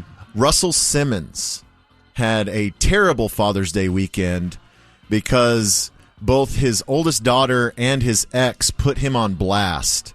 So his daughter Ming burned her dad and wished her mom, Kimora Lee Simmons, a happy Father's Day because basically she was raised by her mother. Yeah. And so then on earlier today, Kimora went on Instagram Live and said that she has Russ blocked on social media, so she didn't even know what was going on. But his daughter, Aoki, she shared a bunch of text messages. Not Aoki. Steve. She shared a bunch of text messages between her and Russ where he calls the mother a piece of S. Whoops. He says, your mother has stolen my money and the love of my kids. She is a piece of S. And then Aoki said, she did not steal it. You lost it. And then she also shared, she muted it so you can't see what he's saying, but she posted a couple videos of Russell Simmons on FaceTime just ranting at her, like crazy in his eyes and just screaming into the phone. A lot of that? Yeah, a lot of that. So the family thinks that Russell Simmons is having some kind of mental breakdown, but he refuses to get help. What is Russell Simmons worth these days? Got to be a lot. Give me a guesstimate. Jeez. 80 million. I'm going to say over 100. 120? Kiss. According to Celebrity Net Worth, this can't be right. I'm going to go with a different one. This is it says 10 million, but I'm seeing more 350 million. Yeah, 10 millions. That's unless he blew through it all. Yeah, I'm seeing more net worths of 350 million. Yeah, I'll take that one. Do I have time for one more? Gosh, honey, I don't think so. Do I have time for one more? I don't think so. He again. already said no. Yeah, he just asked that. All right, well, I have stuff that will go into the hopper for tomorrow's Enews, and then P1s can complain that I'm giving dated material. Go Dave. Yeah, just go Dave, man. That's all you need to worry about is just go Dave. What I'm getting ready to play, I had not heard in at least 20 years. And hell, Dave, you may have had a hand in helping me and Gordon write this. I don't even know. I barely remember doing this. But back in the day, we would all go to this bar called the Barley House, which is still around, but it was in the original location. Yeah, which was off of Knox. Yeah, where the porch is now. Right. We would all go there, and we specifically would go there on like dollar beer nights. Was it dollar? Tuesday was $2 pint night. $2 pint night, yeah. And Dave and I would just walk around in circles and every once in a while I'd be like, well, I'm going to do a lap. Still take a lap, see if there's any action out there in the crowd. Come back. Nope. Still nothing. So, well, in the event there was, quote, action in the crowd. Yeah, it didn't matter. What was the move? We didn't have one. No. Hey, baby. I had we had no game. I had no closing skills whatsoever. No, but just to look, though. Scouting. Just wanted to know. Yeah, it was a scouting mission to come back and report. Yeah. So we did a bit of Norm showing up at the Barley House. So this would have been about the year 2000, I do believe. So 23 years ago, pretty soon after Norm jumped on board of the radio station. Do you remember this? Yes, I do. You do? Okay. Yeah, I can't remember if I contributed at all, but I do remember this. All right, so here is Norm and Corby at the Barley House. Give me a fat tire and what do you want, dude? A crown of water. And a crown of water. Fat tire and a crown of water. That's it. All right, so she's telling me this story. And I'm sitting there talking. Beer on the wall, 83 bottles of beer. Dude, it's Norm. Take one down, It's pass Norm. it around. Don't look at 86 bottles of beer. You don't look at wait him, a he second, I won't look messed over up. here. Just turn your back. Let's start again, Turn your guys. back. Come on. 1,000 Shield bottles me, of though, beer first, on the 'cause I wall. don't see 1,000 bottles. Hold on a second, guys. Let me You see smooth guys, stay right there. I just see my buddy over here. Corby! Look at this. It's me, Norm. Hey, guys, it's my buddy Corby from the Ticket. Yay! Keep it down, Norm. It's okay. It's okay. What you doing? You hanging out having a beer Yeah, with your buddy here? Yeah. Come on, let's hang out together. Oh, rough. We're party animals together. Are you drunk? Oh, Corby. Corby, I'm so wasted. Oh, I'm so effed up. Really drunk. But I'm having fun, Corby. Well, that's good. I tell you what, let me order you a beer. What do you want? Ordered You a beer. want I root ordered a beer. Sarsaparilla? What do you kids drinking these days? What you I ordered a fat tire. It's coming. Fat tire? Right. What kind of vehicle are you driving? One in a row. That was a good one, Norm. Waitress, come here. Come here for a second. All right, my buddy, Kubi, friendly Kubi. He wants a fat tire, and I'm going to have a Budweiser beer product. And what do you want? Want some shots? Let's get some shots. What kind of shots do you have around here? Let's see. You want some buttery nipples? No, you want buttery nipple? I don't want any. Come on, put a little buttery nipple. Don't rub your nipple, dude. Just Don't rub your nipple. That's so gross. Oh, just go. We'll have a pitcher of buttery nipples. Pitcher? Yes. Yeah, do you want a pitcher? You know how much that is? Is that a lot? It's like okay, how about $80. a pitcher of screaming orgasms? No, we don't want a pitcher of shots. Thank you, ma'am. That'll be all. As long as I can watch your hiney as you walk away from me. Oh, Norm.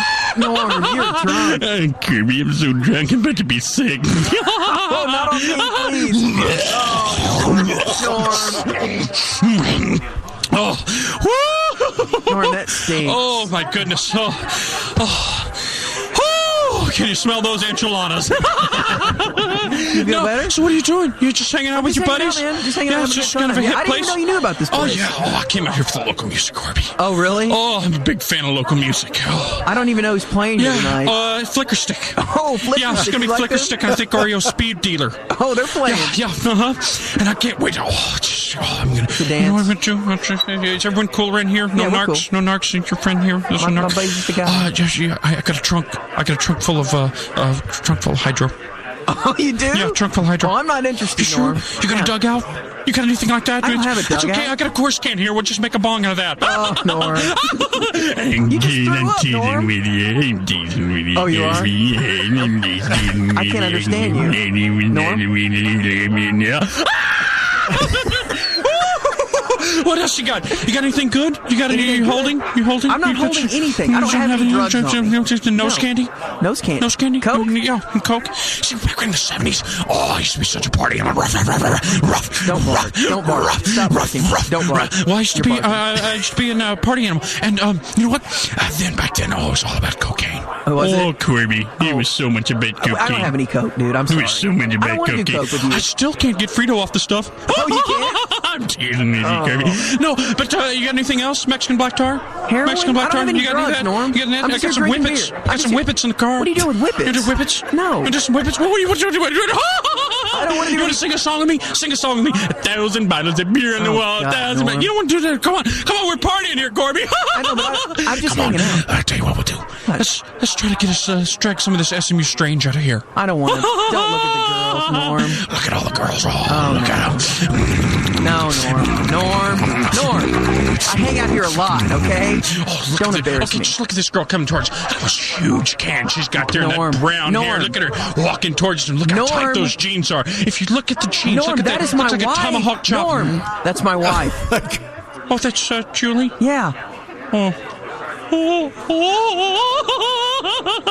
That was the girl I was grinding with on the dance floor, my friend.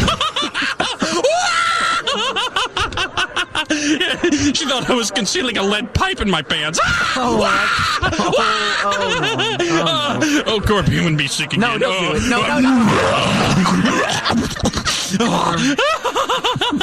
Hey, listen, I gotta get out of here. I've gotta catch Murder, She Wrote before I go nighty-night. You just ordered a picture of buttery nipples. That's okay, you can pay for them, my friend. Thank you. Oh, my gosh. Oh, I hope I don't trip. Oh, Norm. Bye, Norm. Danny. Bye. Wow. What a night. Have you heard that before, Mino? Is that where we get the Corby? Yeah. I don't think I've heard that in its entirety before. Don't bark. It's great. Don't bark. That's so funny. And Corby, you made the comparison that Norm is Pete Rose. So Pete Rose had 4,256 hits. Yeah. We have 4,868. So we have more pieces of audio of Norm than Pete Rose had hits. Yeah, I believe it. He's the king. He is the king. Yeah. All right, we'll do that something special for Norm all week. Here he is, Dave. All right, we are under an excessive heat warning. The National Weather Service has a excessive heat warning that is in effect now until 8 o'clock tomorrow night. That includes Dallas, Tarrant, and Collin counties, among others. And so it's dangerous heat that will persist throughout the week, with heat indexes rising to between 110 and 120 because it's so humid. Oh, that's it.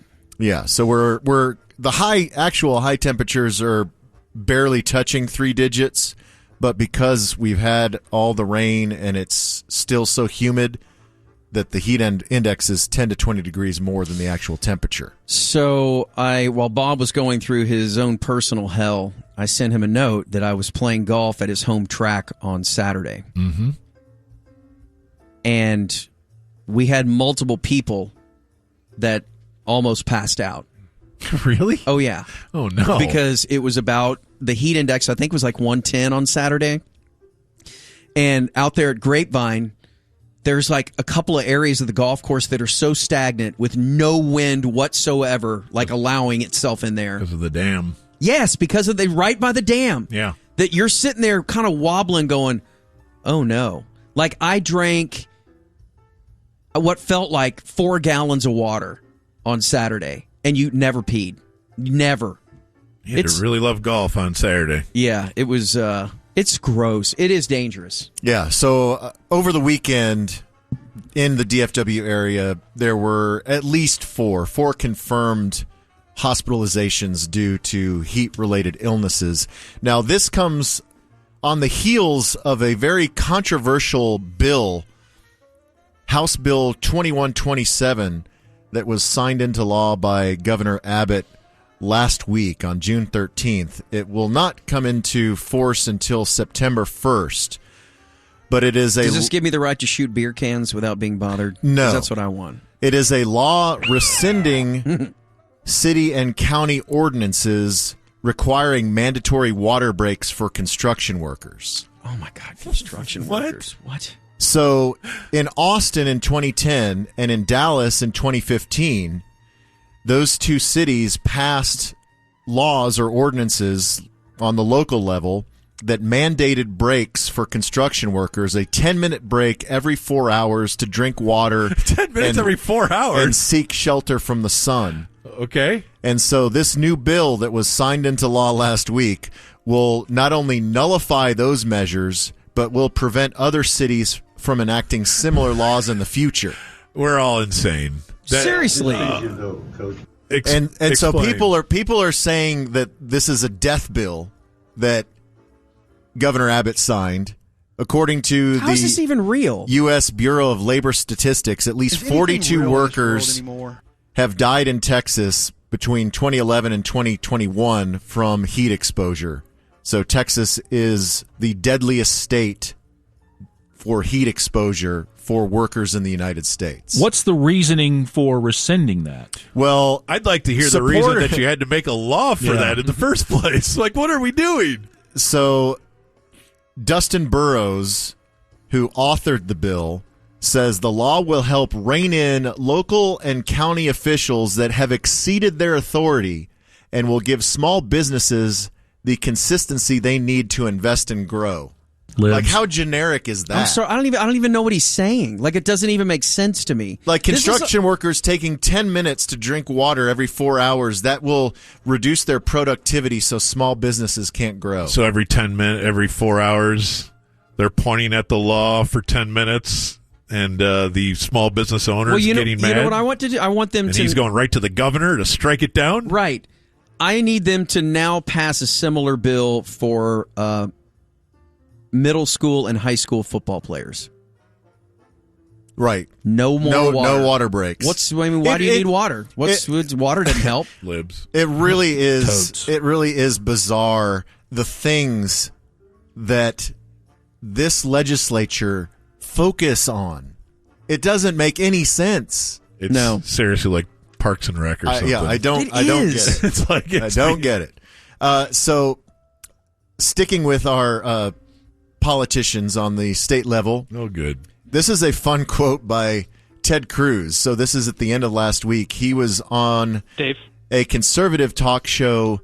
Not Dave. That's Joe Pagliarulo show. I wonder if it's Mike Pagliarulo. Pags. I think it's Ringo Pagliarulo. Oh, yeah, it's got to be. So they were having a discussion on whether or not Joe Biden could ever be brought up on impeachment charges. Mm-hmm. And so Kill me. Listen to this bizarre scenario that Ted Cruz concocts to say that even if Joe Biden did this, that Senate Democrats would not impeach him. If the Senate gets the impeachment and a trial is held, do you think you could ever get a supermajority to remove him? I don't think Senate Democrats, if you had video of Joe Biden murdering children dressed as the devil under a full moon while singing Pat Benatar, they still wouldn't vote to convict. That's nuts. Ted, what is that? If the Senate... That's not, Ted, what is that? What is that guy's voice? Is this my normal voice or is this my provocative radio voice? Listening to Pat Benatar under a full moon. And is he dressed as the devil? Dressed or the as kid the dressed? No, he's as the dressed devil? as the devil. I would think that. Oh, he is. I thought that the kids were dressed as the devil. No, Joe Biden is Pat Benatar. Joe Biden is dressed as the devil, murdering children under the full moon, listening to Pat Benatar. Pat. That is so insane. Oh, God love It's quite a scenario. Like, you couldn't just stop at murdering children. Let's dress this up with a couple Under the prepositional full moon. phrases. On camera. On camera, under the Like, full moon. could he just not come up with, like, Slayer or something? Some other I think reference? Bob's right. He Let's see, what's the devil's music? Pat Benatar, go. Yeah. Pat Benatar. Is that what you were told when you were growing up? That Probably. Pat Benatar was the devil? She was in the mix. Yeah, you definitely burned this I one. mean, it's all secular music. It's all the devil's work. That's right. It's not Carmen. Did you ever have to burn Not records? Sandy Patty. No, I never went to a record or book burning. Did your parents want you to, though? Did they see some of your record collection? My parents were scared because I was a middle school metalhead, and so I had like 3 Iron Maiden posters. I had a Megadeth poster. Oh, no. You were going down the wrong direction. Yeah. Fast. I think they were probably Were they really happy when Morrissey came into your life? That was a whole different bag that they were concerned about. He's gay and he worships the devil. Well, yeah. Go back to metal. Probably the bridge was my Dawkins poster where they were all in spandex. Right. David, can we talk to you for a second? Do you find these men sexually attractive? Do you see that thing that's a bulge? Do you know that is a wiener? Corby. The devil's wiener. It is the devil's wiener. Oh, by the way, God, what show were we? Oh, it was Righteous Gemstones. We were watching Righteous Gemstones this morning. Damn it, I don't want to hear anything. Are you going to give away a joke? I'm going to give away a punchline. Have you watched it too, Ty? Yes. They called... Watch it tonight, Corby. They called oral being performed on a female as the devil's lunch. You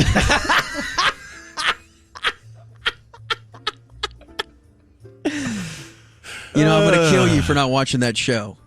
Yeah, but if I give in now, like, what's the point? Oh, come on, man. It's so good. I gave in on Isbell. It's such high comedy. That's not me. It's all of us. I gave in on tennis. It's everyone. It's so insane. All right, and finally... Dude, okay, correct me if I'm wrong, because I've just seen the trailer for this new season of Righteous Gemstones on Max. It looks like their budget has exploded. Yeah. Like, there's a lot of things going on that look like they cost a lot of money to put together. Yeah, they have big car chase scenes. Yeah, they're having fun. Yeah, exactly. They have big establishing shots of their Christian water park. Yeah, Danny McBride finally has his wish to make an insane show, and he has all the money to make it. Yeah. Finally, we have this story from Melissa. As a 55-year-old man has been indicted on charges of recording college students in their bedrooms.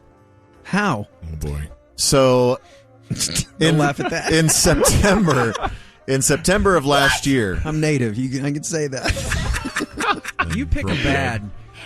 So 2 women were completing their student-teacher internships, and they rented bedrooms across the hall from one another on the 2nd floor of a married couple's home in Melissa. Weird. Like just, boarding rooms, right? Yeah. So one of the students was married, and so her husband came to visit one weekend, and they spotted a camera hidden between items on a shelf in the bedroom. Yeah. And so they talked to the other tenant, and I guess there was a camera in that room as well. So they filed a complaint with the Melissa Police Department in October of last fall. And so police came to talk to the guy, and during an interview with detectives, the homeowner told police that he bought the camera on Amazon and watched the feed at least 15 times. He said he saw the woman nude at least 5 times, and he put the camera in her room and then in the other woman's room because he found them attractive. Well, honesty. Hey, this isn't a very good story. But then he wrote an apology letter to the victim saying, "In time, I hope you can forgive me. I will be spending the rest of my life trying to get back on the narrow path with the help of counseling in the Lord. I'll do my best." And the wife also sent a group text to the renters saying that her husband confessed to her what he had done and had apologized. To Nancy. Okay, so it's all good now. Do you not go to jail for that? Well, so he was just indicted. So he was arrested on October 17th of last year. He was indicted earlier this month, June 8th. And so not sure when the trial will be, but if he's convicted, he could face up to 2 years in prison and a $10,000 fine. Yeah, and look, this ain't his first rodeo. He's gone down this path before. I guarantee you. He just got caught. Yeah, it doesn't say whether or not they had rented out their rooms in their home before. But yeah, so and is he like in his bedroom watching it live, or is this all like 12 hours recorded where he's like fast forward? Oh my God, they're changing clothes. Pause. Yeah, I'm sure he has like a cloud storage where he's just fast forwarding through to see when they're changing. Yeah. But you're right. It had to have entered his mind before this. It's not that you just rented rooms to two girls and they're so hot that you go on Amazon and get a drop cam, right? Right. Yeah. This is Ron Washington saying he only tried cocaine once and got caught. Yeah. Right? You possibly could learn from this that when your son goes off to college, you have a room that you could rent out, but now you know how not to get caught. How to undo things. Yes. So, high school girls, huh? Yeah. College now, Ham, we're talking about. All right. College. We've moved up. What's the percentage of those cameras ordered for that specific reason? Evil purpose. Oh, my God. Spy cameras. It all goes back to us reading comic books in second grade with the X-ray glasses. Yeah. Totally. And they never worked. No. I never even figured it out. Do I have time for one more? You don't, Dave. We got to go. All right, Dave. Thank you very much.